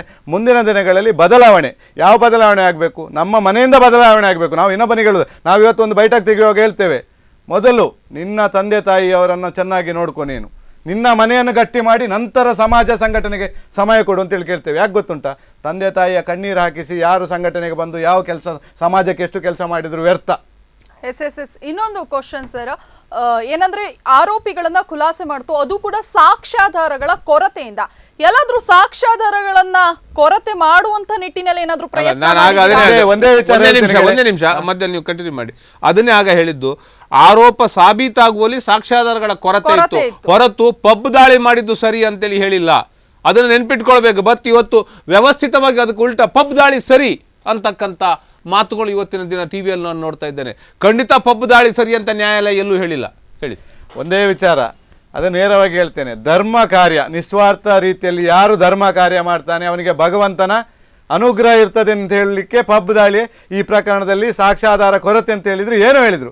ಎಲ್ಲ ಭಗವಂತನ ಚಿತ್ತದಲ್ಲಿ ಎಲ್ಲ ಕಾರ್ಯಕರ್ತರು ಕೂಡ ಖುಲಾಸೆಯಾಗಿ ದೋಷ ನಾನು ಸಮರ್ಥನೆ ಇನ್ನೂ ಕೂಡ ಸಮರ್ಥನೆ ಮಾಡ್ತೇನೆ. ಧರ್ಮ ಕಾರ್ಯದಲ್ಲಿ ಏನು ಕೆಲಸ ಮಾಡಿದ್ರು ಸಮರ್ಥನೆ ಮಾಡ್ತೇನೆ ನಾನು. ಯಾಕೆ ಹೇಳಿದ್ರೆ ಹಿಂದೂ ಸಂಘಟನೆ ಅಂತ ಹೇಳಿದ ಕೂಡಲೇ ಕೇವಲ ಯಾವುದೋ ಒಂದು ಚಟುವಟಿಕೆ ಸೀಮಿತ ಅಲ್ಲ. ನಾವು ಏನು ಮಾಡಬೇಕು, ಸಮಾಜದಲ್ಲಿ ಪರಿವರ್ತನೆ ತರಬೇಕು. ಆ ದಿನ ಆಗಿದ ಘಟನೆಗೆ ಕಾರಣ ಯಾರು? ಮೊದಲಿಂದ ಹುಡುಕ್ತಾ ಹೋಗಿ ಕಾರಣ ಆ ಪಬ್ನ ಮಾಲಕ ಪಬ್ನಲ್ಲಿ ಏನೇನು ಅನಾಚಾರ ಆಗ್ಲಿಕ್ಕೆ ಯಾಕೆ ಬಿಟ್ಟ, ಅದನ್ನು ಬಿಟ್ಟ ಪೊಲೀಸರು ಯಾಕೆ ಅದನ್ನು ಗೊತ್ತಿದ್ದು ಕೂಡ ಯಾಕೆ ಬಿಟ್ರು? ಬರ್ತ್ಡೇ ಪಾರ್ಟಿಗಳನ್ನ ಮಾಡ್ತಾ ಇದ್ರು, ಬಂದು ಅಫೀಮು ಗಾಂಜಾ ಅನ್ನುವಂಥದ್ದು ಸುಮ್ನೆ ಆರೋಪಗಳನ್ನ ಮಾಡ್ತಾ ಇದ್ದಾರೆ. ನಮ್ಗೆ ಅದು ಪೊಲೀಸ್ ಇಲಾಖೆ ವೈಫಲ್ಯ. ಅದು ನೀವು ಪೊಲೀಸ್ ಇಲಾಖೆಯನ್ನು ಕೇಳಬೇಕು. ಇನ್ಫಾರ್ಮ್ ಮಾಡಿದ್ರಾ? ಪಬ್ ಅಟ್ಯಾಕ್ ಮಾಡುವಾಗ ಪೊಲೀಸ್ ಇಲಾಖೆಗೆ ಇನ್ಫಾರ್ಮ್ ಮಾಡಿದ್ರಾ? ಪ್ರತಿಯೊಂದು ಇಲಾಖೆಗೆ ಪೊಲೀಸ್ ಇಲಾಖೆಗಳಿಗೆ ಎಲ್ಲಾ ಕೊಟ್ಟು ಪೊಲೀಸರು ರೆಸ್ಪಾನ್ಸ್ ಕ್ರಮ ಮಾಡಲಿಲ್ಲ. ಪೊಲೀಸ್ ಇಲಾಖೆಗಳು ಕಣ್ಣು ಮುಚ್ಚಿ ಕೂತದ್ದಕ್ಕೋಸ್ಕರ ಇಂತಹ ಘಟನೆಗಳಾದದ್ದು. ಇಲ್ಲದಿದ್ರೆ ಆಗುದೇ ಇಲ್ಲ ಇತ್ತು. ಪೊಲೀಸರು ನೇರವಾಗಿ ಅದರ ಬಗ್ಗೆ ಕ್ರಮ ಕೈಗೊಂಡಿದ್ರೆ. ಅಟ್ಯಾಕ್ ಮಾಡುವಾಗ ಪೊಲೀಸ್ ಇಲಾಖೆಗೆ ಇನ್ಫಾರ್ಮ್ ಮಾಡಿದ್ರಾ? ಎಲ್ರಿಗೂ ಮಾಡಿದ್ದೇವೆ, ಎಲ್ರಿಗೂ ಕೊಟ್ಟಿದ್ದೇವೆ. ಅದರಿಂದ 1 ತಿಂಗಳ ಮುಂಚೆಯಿಂದ ಎಲ್ರಿಗೂ ಮನವಿ ಕೊಡುವಂತದ್ದೆಲ್ಲದೂ ಕೊಟ್ಟಿದ್ದಾರೆ, ಎಲ್ಲದೂ ಮಾಡಿದ್ದಾರೆ. ಈಗ ಯಾಕೆ ಇನ್ನೊಮ್ಮೆ ಈಗ ಮಾಡ್ತೇನೆ ಅಂತ ಇನ್ನೊಂದು ಈಗ ಎಷ್ಟು ಚಟುವಟಿಕೆಗಳು ಎಲ್ಲಿ ನಡೀತದೆ? ಪುನಃ ನಾವು ಹೇಳ್ತೇವೆ, ಇಂಥ ದಾರಿ ತಪ್ಪುವ ಸಮಾಜಘಾತುಕ ಚಟುವಟಿಕೆ ನಡೆದ್ರೆ ಮುಂದಿನ ದಿನಗಳಲ್ಲಿ ಪುನಃ ಆಗ್ತದೆ ಇಂಥದ್ದೇ ಪ್ರಕರಣ. ಎಲ್ಲೂ ಕೂಡ ಅನ್ನಿಸ್ತಾ ಇಲ್ವಾ ನಾನು ಕಾನೂನು ಚೌಕಟ್ಟನ್ನ ಮೀರಿ ನಾವು ಹೋಗ್ತಾ ಇದ್ದೇವೆ, ಕಾನೂನಿಗೆ ಗೌರವ ಹೆಸರಿನಲ್ಲಿ ಕಾನೂನನ್ನ ನೀವು ಪಾಲಿಸ್ತಾ ಇಲ್ಲ? ಒಂದು ಕ್ಲಾರಿಫಿಕೇಶನ್ ನೀವು ಕೊಡ್ಬೇಕು. ಧರ್ಮ ಅಂತ ಹೇಳಿದ್ರೆ ಏನು ಹೇಳಿ? ಧರ್ಮ ಅಂದ್ರೆ ಹಿಂದುತ್ವ, ಹಿಂದೂಗಳು ನಮ್ಮ ಸಂಸ್ಕೃತಿ ರಕ್ಷಣೆ ಮಾಡಬೇಕು ಅಂತ ನಿಮ್ಮ ಏನು ವಾಕ್ಯಗಳಿದೆ, ಅದನ್ನ ಪಾಲಿಸುವಂತಹ ನಿಟ್ಟಿನಲ್ಲಿ ಕಾನೂನನ್ನ ನೀವು ಮೀರಿ ಹೋಗ್ತಾ ಇದ್ದೀರಾ. ನಿಮ್ಮಲ್ಲಿ ಗೊಂದಲ ಉಂಟು. ನಾನು ಪ್ರಸಾದ್ ದತ್ತ ಅವರ ಸಂಘಟನೆ ಬಗ್ಗೆ ನಾನೀಗ ಹೇಳ್ತೇನೆ. ನಮ್ಮಲ್ಲಿ ಸತ್ಯ, ಧರ್ಮ, ನ್ಯಾಯ 3 ಅಜೆಂಡಾ ಹಿಡ್ಕೊಂಡು ಹೊರಟವರು. ನಮ್ಮಲ್ಲಿ ಧರ್ಮ ಅಂತ ಹೇಳಿದ್ರೆ ನಿಮ್ಮ ಕನ್ಫ್ಯೂಸ್ ಬೇಡ. ಧರ್ಮ ಅಂತ ಹೇಳಿದ್ರೆ ಹಿಂದೂ ಧರ್ಮ, ಕ್ರಿಶ್ಚಿಯನ್ ಧರ್ಮ. ನಮ್ಮ ಧರ್ಮ ಅಂತ ಹೇಳಿದ್ರೆ ನಮ್ಮ ಆತ್ಮ ಸಾಕ್ಷಿ ಸರಿಯಾಗಿ ದೇವರದ್ದೊಂದು ಧರ್ಮ ಉಂಟು. ಯಾರಿಗೂ ಅನ್ಯಾಯ ಮಾಡಬಾರ್ದು, ನೇರವಾಗಿರಬೇಕು, ಸತ್ಯ ಧರ್ಮದ ಪರವಾಗಿ ನಾವು ಕೆಲಸ ಮಾಡಬೇಕು ಅಂತ ಈ ಧರ್ಮವನ್ನು ಹೇಳ್ತಿದ್ದೇನೆ ನಾನು. ಧರ್ಮ ಅಂತೇಳಿ ಯಾಕೆ ವಿಂಗಡಣೆ ಮಾಡ್ತೀರಿ? ತಪ್ಪು ಯಾರು ಮಾಡಿದ್ರು ತಪ್ಪೆ. ನಮ್ಮಲ್ಲಿ ನಾಳೆ ನಾನು ತಪ್ಪು ಮಾಡಿದ್ರು ತಪ್ಪೆ, ಇನ್ನೊಬ್ಬ ಮಾಡಿದ್ರು ತಪ್ಪೆ.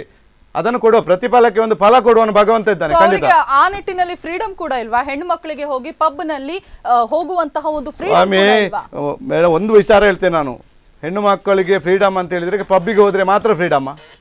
ಸಾಮಾಜಿಕ ಚಟುವಟಿಕೆ ನಮ್ಮಲ್ಲಿ ಬರಲಿ, ಬಡವರ ಅನಾಥಾಶ್ರಮಕ್ಕೆ ಬರಲಿ, ಕೆಲಸ ಮಾಡಲಿ, 1 ದಿನ ರಜೆ ಇದ್ದಾಗ ಬರಲಿ, 4 ಜನರಿಗೆ ಉಪಕಾರ ಆಗುವಂತ ಕೆಲಸ ಮಾಡಲಿ, ಅದಕ್ಕೆ ಮಾರ್ಗದರ್ಶನ ಮಾಡ್ತೇವೆ, ಅದಕ್ಕೆ ಬೇಕಾದ ವ್ಯವಸ್ಥೆ ಮಾಡಿ ಕೊಡ್ತೇವೆ. ನೋಡಿ, ನಾನು ಒಂದು ಮಾತು ಆಗ ಹೇಳಿದೆ, ಬಹುಶಃ ಕಂಟಿನ್ಯೂಯೇಷನ್ ತಪ್ಪಾಗ್ತದೇನೋ ಅಥವಾ ಅತಿ ಆಗ್ತದೇನೋ ನನಗೆ ಗೊತ್ತಿಲ್ಲ. ಯಾವುದೇ ಒಂದು ಧರ್ಮವನ್ನು ಕೋಟ್ ಮಾಡಿ ಹೇಳ್ತೇನೆ ಅಂತ ತಿಳ್ಕೊಳ್ಬೇಡಿ. ನಾನು ಗೌರವಯುತವಾಗಿ ಈ ಮಾತುಗಳನ್ನ ಹೇಳ್ತೇನೆ.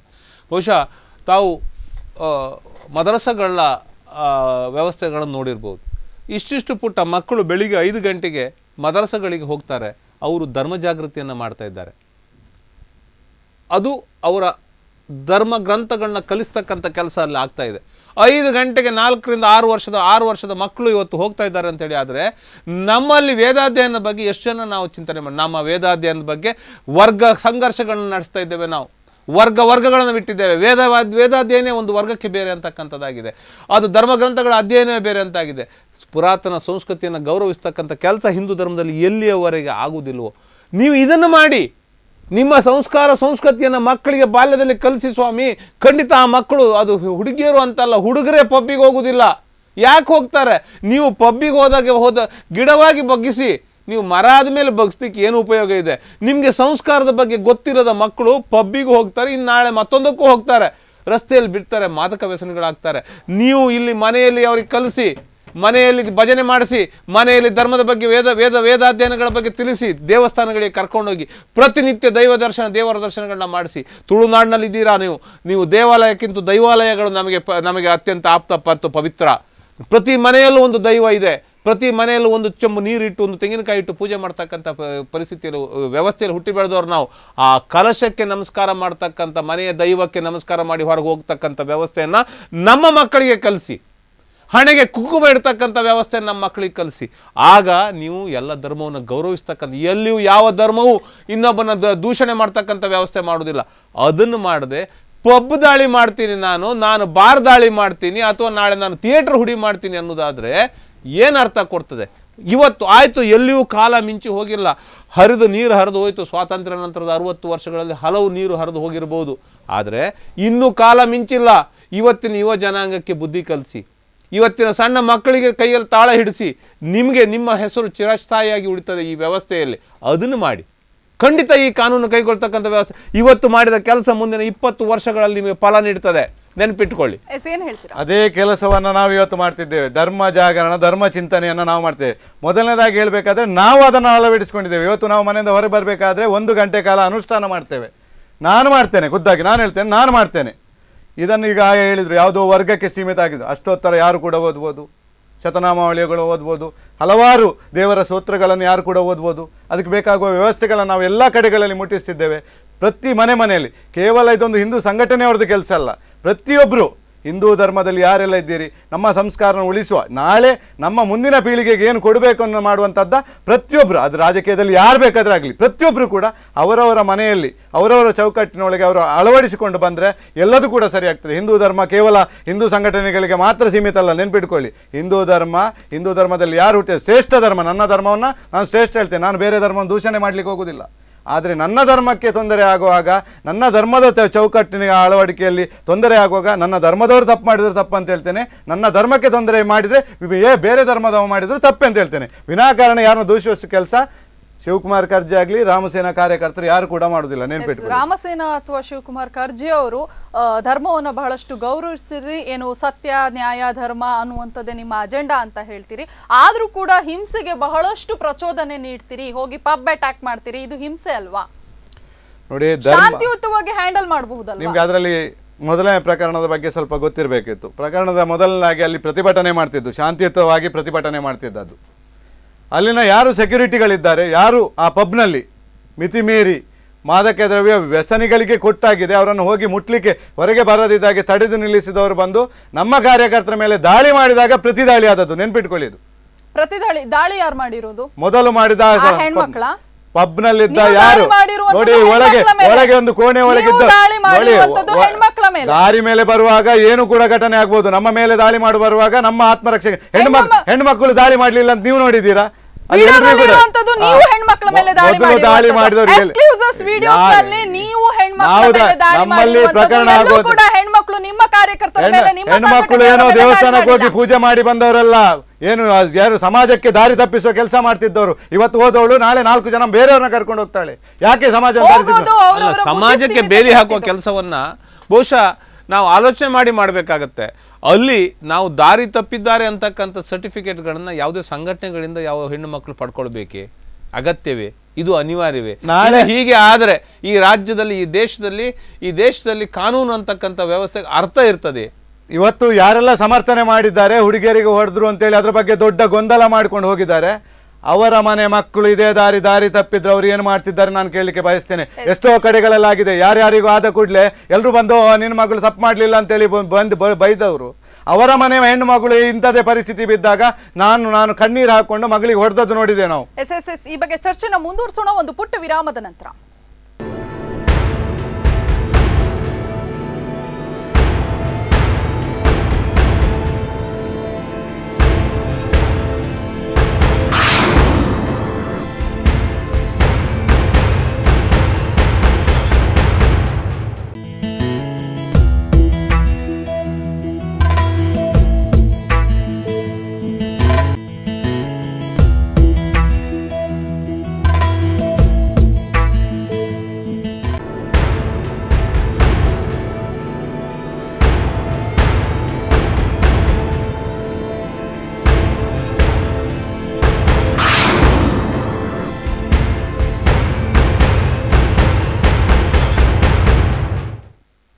ಕರೆಂಟ್ ಅಫೇರ್ಸ್ಗೆ ಮತ್ತೊಮ್ಮೆ ಸ್ವಾಗತ. 9 ವರ್ಷಗಳ ಹಿಂದೆ ನಡೆದಂತಹ ಮಂಗಳೂರು ಪಬ್ ಪ್ರಕರಣದ ಆರೋಪಿಗಳಿಗೆ ಸಾಕ್ಷ್ಯಾಧಾರದ ಕೊರತೆಗಳಲ್ಲಿ ಕ್ಲೀನ್ ಚಿಟ್ ಅಥವಾ ಆರೋಪಿಗಳ ಖುಲಾಸೆ ಅನ್ನುವಂಥದ್ದಾಗಿದೆ. ಈ ಬಗ್ಗೆ ನಾವು ಚರ್ಚೆ ಮಾಡ್ತಾ ಇದ್ವಿ. ನಮ್ಮ ಜೊತೆ ಕಿಶನ್ ಹೆಗ್ಡೆ ಹಾಗೂ ಶಿವಕುಮಾರ್ ಖರ್ಜೆ ಅವರು ಇದ್ದಾರೆ.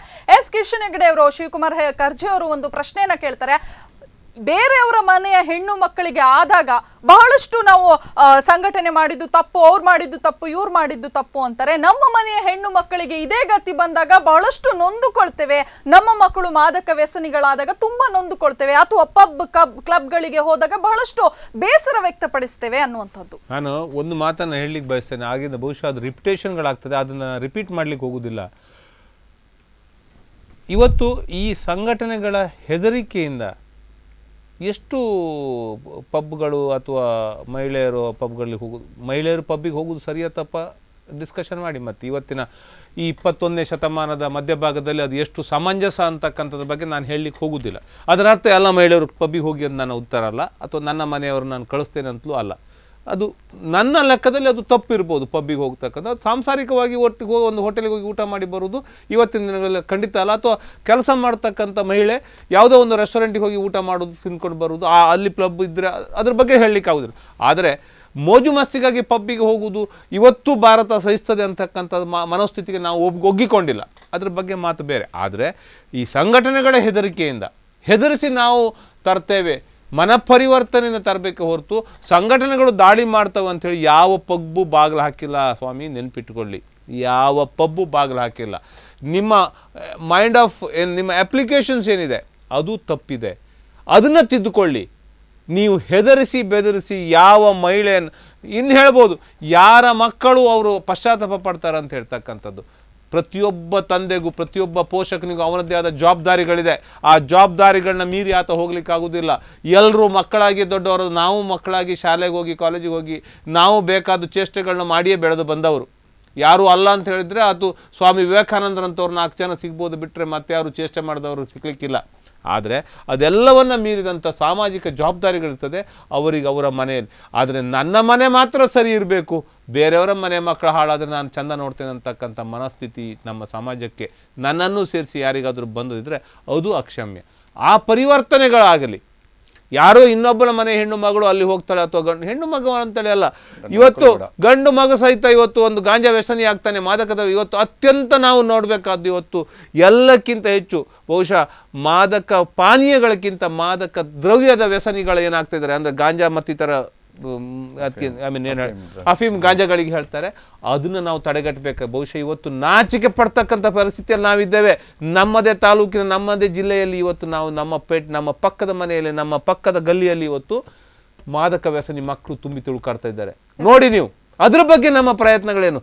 ಬಹಳ ಬೇಸರದಿಂದ ಹೇಳ್ತಾ ಇದ್ದೇನೆ, ಇದನ್ನು ಸಹಿಸ್ಕೊಳ್ಳಿಕ್ಕೆ ಆಗ್ತಾ ಇಲ್ಲ. ಇದ್ರ ಬಗ್ಗೆ ಜಾಗೃತಿಗಳನ್ನ ಮಾಡ್ತಕ್ಕಂಥದ್ದು ಪಕ್ಷ ಭೇದ ಮತ್ತು ಮತಭೇದಗಳನ್ನ ಬಿಟ್ಟು ನಾವು ಮಾಡಬೇಕಾಗಿದೆ.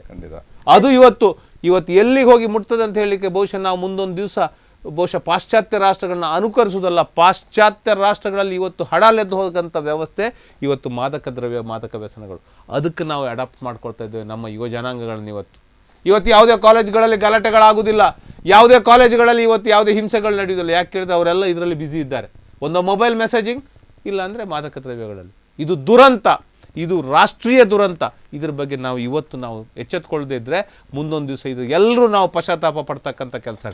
ಈ ನಿಟ್ಟಿನಲ್ಲಿ ಹಿಂದೂ ಸಂಘಟನೆಗಳಿರಲಿ, ಮುಸಲ್ಮಾನ ಸಂಘಟನೆಗಳಿರಲಿ, ಕ್ರೈಸ್ತ ಸಂಘಟನೆಗಳಿರಲಿ, ಎಲ್ಲರೂ ಈ ನಿಟ್ಟಿನಲ್ಲಿ ಮಾಡಿ ಆಗ ಬಹುಶಃ ಶಾಂತಿ ತನ್ನಿಂದ ತಾನಾಗೆ ನೆಲೆಸ್ತದೆ. ಬಹುಶಃ ಚುನಾವಣಾ ಸಮಯ ಯಾವ ರಾಜಕೀಯ ಪಕ್ಷವೂ ಇದನ್ನು ಬೋಧನೆ ಮಾಡುವುದಿಲ್ಲ. ಬಹುಶಃ ಇಲ್ಲಿ ಇಳಿದು ಹೊರಗೆ ಹೋದರೆ ನನ್ನದೂ ಉತ್ತರಗಳು ಬೇರೆ ಇರ್ಬೋದೋ ಏನೋ, ಯಾಕಂದರೆ ಸ್ವಾರ್ಥ ರಾಜಕಾರಣದಲ್ಲಿದ್ದೇವೆ. ಆದರೆ ಕನಿಷ್ಠ 1 ನಿಮಿಷವಾದರೂ ಆಲೋಚನೆ ಮಾಡೋಣ, ಈ ವ್ಯವಸ್ಥೆಗೆ ನಾವು ಒಗ್ಗೋಣ ಅಂತಕ್ಕಂಥ ಮಾತನ್ನು ಹೇಳ್ತೇನೆ. ಇನ್ನೊಮ್ಮೆ ಪುನಃ ಹೇಳ್ತೇನೆ, ಪಬ್ ದಾಳಿಯಲ್ಲಿ ಆರೋಪಿಗಳ ಖುಲಾಸೆ ಹೊರತು ಪಬ್ ದಾಳಿಗೆ ಸರ್ಟಿಫಿಕೇಟ್ ಕೋರ್ಟ್ ಕೊಟ್ಟಿಲ್ಲ. ಯಾಕಂದರೆ ಅಪಪ್ರಚಾರ ನಡೀತಾ ಇದೆ. ಶಿವಕುಮಾರ್ ಖರ್ಗೆ ಅವರೇ, ನೀವು ಒಪ್ಕೊಳ್ಬೇಕಾದ ಸತ್ಯ ಇದು, ಕಟು ಸತ್ಯ. ಪಬ್ ದಾಳಿಯ ಖುಲಾಸೆ ಇವತ್ತು ಸಂಭ್ರಮಾಚರಣೆಗಳನ್ನ ಮಾಡಿದ್ರಿ, ಖಂಡಿತ ನಾನು ನೋಡ್ತೇನೆ. ನಿಮ್ಮ ಆರೋಪಗಳಿಗೆ ಖುಲಾಸೆ ಅದಕ್ಕೆ ಸಂಭ್ರಮಾಚರಣೆ ಮಾಡಿ, ಆದರೆ ನಾವು ಮಾಡಿದ್ದು ಸರಿ ಅಂತ ಖಂಡಿತ ಸಂಭ್ರಮಾಚರಣೆ ಮಾಡಬೇಡಿ. ಒಂದು ವಿಚಾರ ಹೇಳ್ತೇನೆ, ಸಂಭ್ರಮಾಚರಣೆ ಮಾಡಿದ್ರಲ್ಲಿ ಮಂಗಳೂರಿನ ಪಬ್ ದಾಳಿ ಪ್ರಕರಣದಲ್ಲಿ ನಮ್ಮ ಎಲ್ಲ ಕಾರ್ಯಕರ್ತರು ಹೊರತರಲ್ಲಿ ಕೆಲಸ ಮಾಡಿದೊಂದು ಪ್ರಸಾದ್ ಅವರು ನೇರವಾಗಿ ನಾಯಕರಾಗಿ ಒಬ್ಬ ಕಾರ್ಯಕರ್ತರ ಜೊತೆಗೆ ಜೈಲು ಪಾಲಾದವರು, ಅವ್ರ ಜೊತೆ ಮುತಾಲಿಕರು ಇದ್ದರು, ಎಲ್ಲರೂ ಇದ್ದರು. ಅದರಿಂದ ಹೊರಗೆ ಕೂತ್ಕೊಂಡು ಎಲ್ಲ ಕಾರ್ಯಕರ್ತರು ಜಾಮೀನು ಮಾಡುವ ವ್ಯವಸ್ಥೆ ಮಾಡಿದಂಥ ಮಧುಸೂದನ್ ಉರೋಸ್ಟೋರ್ ಅಂತ ನಮ್ಮ ವಿಭಾಗ ಸಂಚಾಲಕ ನಾಯಕರಾಗಿದ್ದರು. ಮಧುಸೂದನ್ ಉರೋಸ್ಟೋರ್ ಅಂತ ಈಗ ರಾಮಸೇನಾ ರಾಜ್ಯ ಪ್ರಧಾನ ಕಾರ್ಯದರ್ಶಿ ಆಗಿದ್ದಾರೆ. ಅವರು ಕೆಲಸ ಮಾಡಿದ್ದಾರೆ. ನಾವು ಅವರನ್ನು ಕೂಡ ಈ ಸಂದರ್ಭದಲ್ಲಿ ನೆನಪು ಮಾಡ್ಕೊಳ್ಬೇಕು. ಒಂದು ಹೇಳಿದರು, ಪಬ್ಬನ್ನು ದಾಳಿ ಮಾಡಿದ ಕೂಡಲೇ ನಿಲ್ಲಿಸ್ಲಿಕ್ಕೆ ಆಗಲಿಲ್ಲ ಅಂತೇಳಿ. ಆದರೆ ಒಂದು ಚಿಂತನೆ ಮಾಡಿ, ಇಡೀ ರಾಷ್ಟ್ರ ಮಟ್ಟದಲ್ಲಿ ಹೀಗೊಂದು ಪಬ್ ಸಂಸ್ಕೃತಿ ಉಂಟು, ಪಬ್ಬಿನಲ್ಲಿ ಹೋದ ಮಕ್ಕಳು ಈಗ ಹಾಳಾಗ್ತಾರೆ ಅನ್ನೋ ಒಂದು ಎಲ್ರಿಗೊಂದು ಸ್ಪಷ್ಟ ಚಿತ್ರಣವನ್ನು ಈ ಒಂದು ದಾಳಿ ಮುಖಾಂತರ ಎಲ್ಲ ಇಡೀ ರಾಷ್ಟ್ರಕ್ಕೆ ಒಂದು ಪರಿಕಲ್ಪನೆ ಮಾಡಿಕೊಟ್ಟದಿದ್ರೆ ನಮ್ಮ ಮಂಗಳೂರು ಭಾಗದಿಂದ ಅಂತ ಹೇಳಲಿಕ್ಕೆ ನಾನು ಇಚ್ಛೆ ಪಡ್ತೇನೆ. ನಿಮ್ಮ ಕಾರ್ಯಕರ್ತರು ಹೀರೋ ಆಗ್ಲಿಕ್ಕೆ ಪಬ್ ಅಟ್ಯಾಕ್ ಮಾಡಿದ್ರು. ಹೀರೋ ಆಗ್ಲಿಕ್ಕಲ್ಲ, ನೀವು ನಿಮ್ಮನ್ನ ಗುರುತಿಸಿಕೊಡ್ಲಿಕ್ಕೆ ಅಂತಾರಾಷ್ಟ್ರೀಯ ಮಟ್ಟದಲ್ಲಿ ಸುದ್ದಿ ಆಗ್ಲಿಕ್ಕೆ ಪಬ್ ಅಟ್ಯಾಕ್ ನಮ್ಗೆ ಮಾಡಿದ್ರು. ಇನ್ನೂ ಕೂಡ ದಾರಿ ಉಂಟು. ಇನ್ನೂ ಕೂಡ ನಮ್ಗೆ ಹೀರೋ ಆಗುವ ಅಗತ್ಯ ಇಲ್ಲ. ಹೀರೋ ಮಾಡುವಂಥದ್ದು ಭಗವಂತ. ನಾವು ಮಾಡಿದ ಒಳ್ಳೆ ಕೆಲಸ ಇದ್ರೆ ಭಗವಂತ ಖಂಡಿತ ಗುರುತು ಕೊಡ್ತಾನೆ. ಇವತ್ತು ಶಿವಕುಮಾರ್ ಖರ್ಗೆ ಇವತ್ತು ಇಲ್ಲಿ ಕೂತಿರ್ಲಿಕ್ಕೆ ಕಾರಣ ಶಿವಕುಮಾರ್ ಖರ್ಗೆ ಮಾಡಿದ ಅವರ ತಂದೆ ತಾಯಿ ಮಾಡಿದ ಪುಣ್ಯ. ನಾವು 18 ವರ್ಷದಿಂದ ಹಿಂದೂ ಸಂಘಟನೆ ನಿಸ್ವಾರ್ಥ ದುಡಿದದ್ದು ಇವತ್ತು ಇಲ್ಲಿ ಬಂದು ಕೂತ್ಕೊಳ್ಳಿಕ್ಕೆ ಸಾಧ್ಯ ಆಗಿದೆ, ನೆನ್ಪಿಟ್ಕೊಳ್ಳಿ. ಹಾಗೆ ಎಷ್ಟೋ ಜನ ನಾಯಕರು ಬಂದಿರ್ಬೋದು, ಹೋಗಿರ್ಬೋದು. ನಾವು ಎಲ್ಲರ ಥರ ನಾವು ಆಗಲಿಕ್ಕಿಲ್ಲ. ನಾವು ಯಾರು ಒಳ್ಳೆ ಕೆಲಸ ಮಾಡಿದ್ರು, ಕಿಶನ್ ಹೆಗ್ಡೆ ಅವರು ಒಳ್ಳೆ ಕೆಲಸ ಮಾಡಿದ್ರು ಒಳ್ಳೇದೇ ಅಂತ ಹೇಳ್ತೇವೆ, ಇನ್ನೊಬ್ಬ ಮಾಡಿದ್ರು ಒಳ್ಳೇದೇ ಅಂತ ಹೇಳ್ತೇವೆ, ಇನ್ನೊಬ್ಬರಿಗೂ ನೀವು ಮಾಡಿದ್ರು ಒಳ್ಳೇದೇ ಅಂತೇಳಿ. ನೀವು ಯಾರು ಬೇಕಾದರೂ ಆಗಿರಲಿ, ಸಮಾಜದಲ್ಲಿ ಶಾಂತಿ ಸುವ್ಯವಸ್ಥೆ ಒಳ್ಳೆತನಕ್ಕೆ ನಾವು ಬೆಲೆ ಕೊಡ್ತೇವೆ ವಿನಃ ಯಾರದೇ ಒಬ್ಬರು ಅಡಿಯಾಳಾಗಿ ಯಾರ್ದೊಬ್ಬರು ಪರಂಪರೆ ಹಿಡ್ಕೊಂಡು ಹೋದವರೆಲ್ಲ ಇನ್ನು ಹೋಗುವುದಿಲ್ಲ, ನೆನ್ಪಿಟ್ಕೊಳ್ಳಿದ್ದು. ಪಬ್ ಅಟ್ಯಾಕ್ ಮಾಡಿದ ಮೇಲೆ ಎಷ್ಟು ಪಬ್ಗಳು ಮುಚ್ಚಿತು, ಅಥವಾ ಪಬ್ ಅಟ್ಯಾಕ್ ಮಾಡಿದ ಮೇಲೆ ಯಾವ್ಯಾವ ಹೆಣ್ಣು ಮಕ್ಕಳು ಮನೆಯಲ್ಲಿ ಕೂತ್ರು, ಅಥವಾ ಇನ್ನು ಯಾವ ಹೆಣ್ಣು ಮಕ್ಕಳು ಕೂಡ ಪಬ್ ಅಲ್ಲಿ ಕಾಣ್ತಾ ಇಲ್ಲ, ಯಾವ ಮಕ್ಕಳು ಕೂಡ ಮಾದಕ ವ್ಯಸನಿಗಳಾಗ್ತಾ ಇಲ್ಲ? ಎಷ್ಟೋ ಜನರ ಮನೆಯಲ್ಲಿ ನನ್ನ ಮನೆ ಮಕ್ಕಳು ಎಲ್ಲಿ ಹೋಗ್ತಾರೆ ಏನು ಮಾಡ್ತಾರೆ ಅನ್ನೋದೊಂದು ಬಿಗಿ ಹಿಡಿತವನ್ನು ಹಿಡಿಲಿಕ್ಕೆ ಪ್ರಾರಂಭ ಮಾಡಿದ್ದಾರೆ. ಅವರ ಮನೆಯವರೇ ಖುದ್ದಾಗಿ ನಮ್ಗೆ ಹೇಳಿದ್ದಾರೆ. ಎಷ್ಟೋ ಜನ ನಮ್ಮ ಕಾರ್ಯಕರ್ತರ ಹತ್ರ ಹೇಳಿದ್ದಾರೆ, ಅದು ಸಂತೋಷ ನಮಗೆ. ಎಷ್ಟೋ ಕಡೆಗಳಲ್ಲಿ ಪರಿವರ್ತನೆ, ಇಡೀ ಸಮಾಜವನ್ನು ಪೂರ್ಣವಾಗಿ ಪರಿವರ್ತನೆ ಮಾಡ್ತೇವೆ ಅನ್ನೋ ಹೇಳೋದು ಒಬ್ಬರು ವಹಿಸ್ಕೊಳ್ಳೋ ಕೆಲಸ ಅಲ್ಲ. ನೀವು ಮಾಧ್ಯಮದವರು ಕೂಡ ಮಾಡಬೇಕು, ಇವರು ಮಾಡಬೇಕು, ಇನ್ನೊಬ್ಬರು ಮಾಡಬೇಕು, ಎಲ್ಲರೂ ಕೂಡ ಮಾಡಬೇಕು. ನಮ್ಮ ಚಿಂತನೆಯಲ್ಲಿ ನಾವೆಂದು ಆಲೋಚನೆ ಮಾಡಿದ್ದೇವೆ, ಇಷ್ಟು ಜನರಿಗೆ ಇದರ ಬಗ್ಗೆ ವಿಚಾರ ಮುಟ್ಟಿಸಬೇಕು, ಜನರಿಗೆ ಗೊತ್ತಾಗಬೇಕು. ಇದರಲ್ಲಿ 100ರಲ್ಲಿ 10 ಜನ ಕೂಡ ಪರಿವರ್ತನೆ ಆದರೆ ನಮಗೆ ಅದೇ ಸಂತೋಷ. ಸಮಾಜ ಒಂದು ಬದಲಾವಣೆ ಆಗಿದೆ, ದೇವರು ನಮ್ಮಿಂದ ಒಂದು ಒಳ್ಳೆ ಕಾರ್ಯ ಮಾಡಿಸ್ತಾನೆ ಅಂತೇಳಿ ಒಂದು ಸಂತೃಪ್ತಿ ನಮ್ಗೆ ಇವತ್ತು ಕೂಡ ಉಂಟು. ಅದಕ್ಕೆ ನೈತಿಕ ಪೊಲೀಸ್ಗಿರಿಯನ್ನ ಕೈಗೆತ್ಕೊಂಡ್ರಿ ನೀವು. ಯಾಕೆ ನಾವು ಕೆಲಸ ಮಾಡಿದರೆ ಮಾತ್ರ ನೈತಿಕ ಪೊಲೀಸ್ಗಿರಿ ಅಂತ ಹೇಳ್ತೀರಿ? ಎಷ್ಟೋ ಪ್ರಕರಣದಲ್ಲಿ ಪೊಲೀಸರು ನೇರವಾಗಿ ಕೆಲಸ ಮಾಡಿದರೆ ಇವತ್ತು ಯಾವ ಸಂಘಟನೆಗಳಿಗೂ ಇಂಥ ಕೆಲಸ ಮಾಡುವ ಅಗತ್ಯ ಪ್ರಮೇಯವೇ ಇಲ್ಲ, ನೆನ್ಪಿಟ್ಕೊಳ್ಳಿ. ಪೊಲೀಸ್ ಇಲಾಖೆ ಅವರದ್ದು ಕೆಲಸ ಉಂಟು, ಅವ್ರು ಮಾಡ್ಕೊಂಡು ಹೋಗ್ಲಿ, ಅವ್ರು ಮಾಡ್ತಾ ಇಲ್ಲ. ಇವತ್ತು ನೀವು ಇಲ್ಲ ಎಲ್ಲ ಕಡೆಗಳನ್ನು ನೋಡ್ತಿದ್ರಿ. ಸೊ ಪೊಲೀಸ್ ಇಲಾಖೆ ಕೆಲಸ ಮಾಡ್ತಾ ಇಲ್ಲ ಅಂತ ನೀವು ಅಟ್ಯಾಕ್ ಮಾಡಿದ್ರಿ. ಪೊಲೀಸ್ ಇಲಾಖೆಯವರಿಗೆ ನೇರವಾಗಿ ಕೊಡುವಂಥ ಪ್ರಕರಣದ ಬಗ್ಗೆ ಮಾಹಿತಿ ಕೊಟ್ಟಿದ್ದೇವೆ, ಪ್ರತಿಯೊಂದು ವಿಚಾರ ಕೂಡ ಕೊಟ್ಟಿದ್ದೇವೆ. ಎಷ್ಟೋ ಪ್ರಕರಣವನ್ನು ಇವತ್ತು ಕೂಡ ಕೊಟ್ಟಿದ್ದೇವೆ. ಏನು ಕೆಲಸ ಮಾಡ್ತಾರೆ ಮಂಗಳೂರಿನಲ್ಲಿ ಟ್ರಕ್ ಯೂನಿಯನ್ ಸಮಾಜಕ್ಕೆ ನೋಡಿ, ಎಷ್ಟು ಈಸಿ ಉದಾಹರಣೆ ಒಂದು ಕೊಡ್ತೇನೆ ನಾನು. ಓವರ್ಲೋಡ್ ಹಾಕೊಂಡು ಹೋಗ್ತಾರೆ, ಎಲ್ಲೆಲ್ಲಿನ ಗಾಡಿ ಬಂದು ಇಲ್ಲಿ ಸೇರುತ್ತದೆ. ಪಾಪ ಮಂಗಳೂರಿನಲ್ಲಿ ದುಡಿಯುವ ಶ್ರಮಿಕನಿಗೆ ಲಾರಿ ಇಟ್ಕೊಂಡು ಕಷ್ಟ ಬಿಡುವವನಿಗೆ ಬಾಡಿಗೆ ಇಲ್ಲ. ಇಂಥ ಪ್ರಕರಣದಲ್ಲಿ ಮಂಗಳೂರು RTOನವರಿಗೆ ನಾವು ಫೋನ್ ಮಾಡಿದ್ವಿ, ರೆಕಾರ್ಡಿಂಗ್ ಕೂಡ ಉಂಟು. ಎಷ್ಟೋ ಸಲ ಫೋನ್ ಮಾಡಿ ಮನವಿ ಕೊಟ್ಟು ಬಂದಿವೆ, ಅವರನ್ನು ಹಿಡಿಲಿಕ್ಕೆ ಬರ್ತಾ ಇಲ್ಲ. ಅದರ ಹಿಂದೆ ಮಾಫಿಯಾ ಉಂಟು, ಕೆಲಸ ಮಾಡಲಿ.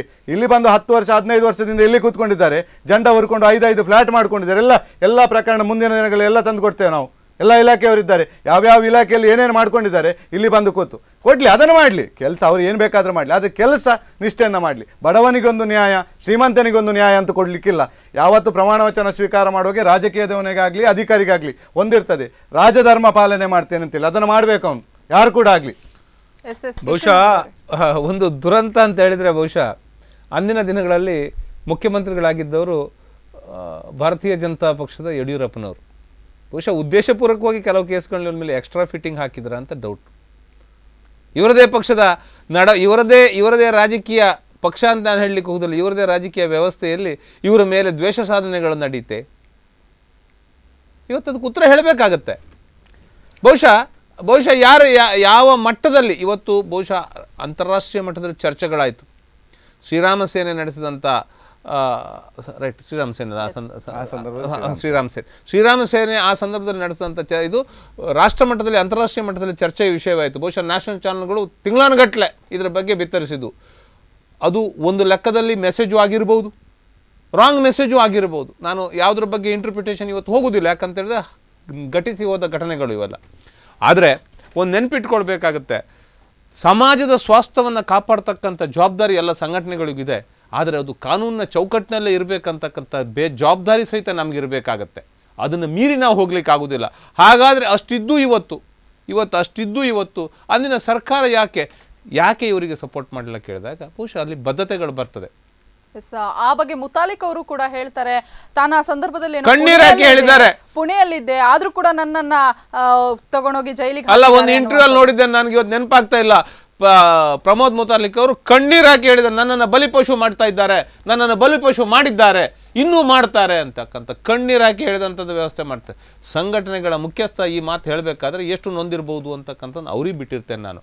ಅದರೊಂದಿಗೆ ನಾವು ಹೋಗ್ತಕ್ಕಂಥ ದಾರಿಗಳು ಹೇಗಿರ್ಬೇಕಂತಕ್ಕಂಥ ನಿರ್ಣಯಗಳು ಸಂಘಟನೆಗಳಲ್ಲಿ ಏನು ನಡೀತದೆ, ಇವ್ರು ಏನು ಹೇಳ್ತಾರೆ, ಬೈಠಕ್ ಇರ್ಬೋದು, ಇನ್ನೊಂದಿರ್ಬೋದು, ಯಾವುದೇ ಇರ್ಬೋದು, ನಮ್ಮನ್ನು ನಾವು ಸ್ವಯಂ ಘೋಷಿತವಾಗಿ, ನಾವು ಯಾವುದೋ ಒಂದು ಸಂಘಟನೆ ಸ್ವಯಂ ಘೋಷಿತವಾಗಿ ನಾವು ಈ ಧರ್ಮದ ರಕ್ಷಕರು, ಧರ್ಮವನ್ನು ರಕ್ಷಿಸ್ತೇನೆ ನಾವು ಅಂತಕ್ಕಂಥದ್ದನ್ನು ನಾವು ಘೋಷಣೆ ಮಾಡಿಕೊಂಡಾಗ ಇಂಥ ದುರಂತಗಳು ಕೆಲವು ಸತಿ ಸಂಭವಿಸ್ತದೆ. ಅದಕ್ಕೆ ಅವಕಾಶ ಕೊಡದೇ ಇರಿ. ಖಂಡಿತವಾಗಿಯೂ ಸಂಘಟನೆಗಳು ಬೇಕು, ಧರ್ಮದ ನಿಟ್ಟಿನಲ್ಲಿ ಸಂಘಟನೆಗಳು ನಾನು ತಪ್ಪು ಅಂತ ನಾನು ಹೇಳೋದು, ಆದರೆ ಅದು ಹಿಂಸಾತ್ಮಕ ಹಾದಿಯನ್ನು ತುಳಿಯದಿರಲಿ ಅಂತಕ್ಕಂಥ ಆಶಯದೊಂದಿಗೆ ನನ್ನ ಮಾತುಗಳನ್ನ ಹೇಳಲಿಕ್ಕೆ ಬಯಸ್ತೇನೆ. ಒಂದು ವಿಚಾರ ಇವರು ಹೇಳಿದರು, ಆ ಸಂದರ್ಭದಲ್ಲಿ ಯಡಿಯೂರಪ್ಪನವರು ಸರ್ಕಾರ ಇತ್ತು.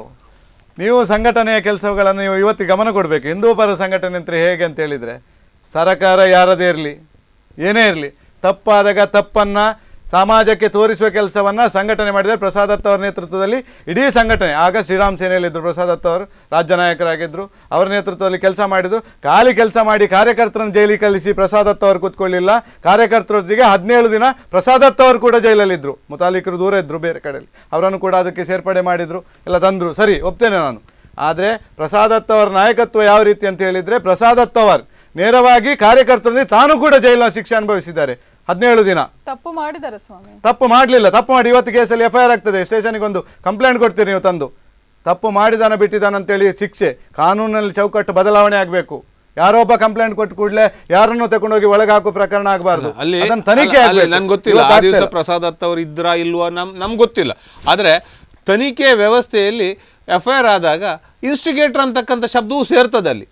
ಆತ ನೇರ ಮತ್ತು ಪ್ರತ್ಯಕ್ಷ ಪರೋಕ್ಷ ಎರಡೂ ಅಪರಾಧವೇ.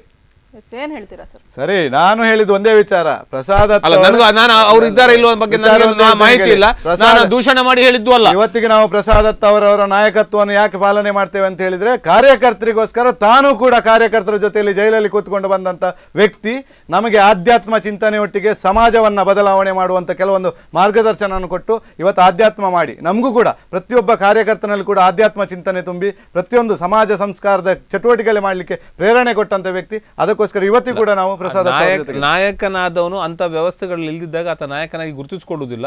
ಅಂತ ವ್ಯವಸ್ಥೆಯಲ್ಲಿ ಅವ್ರು ಇದ್ದದ್ದು ಹೌದಾ, ನಿಜಕ್ಕೂ ಅದು. ಆದರೆ ನನ್ನ ಪ್ರಶ್ನೆ ಇಷ್ಟೇ, ಸಂಘಟನೆಗಳನ್ನು ನಡೆಸುವವರಿಗೆ ನೈತಿಕತೆ ಜವಾಬ್ದಾರಿಗಳು ಇರಬೇಕು ಅಂತಕ್ಕಂಥದ್ದು ಮಾತ್ರ ನನ್ನ ಅನಿಸಿಕೆ. ಎಸ್, ಕೊನೆಯದಾಗಿ ಏನು ಹೇಳ್ತೀರಾ?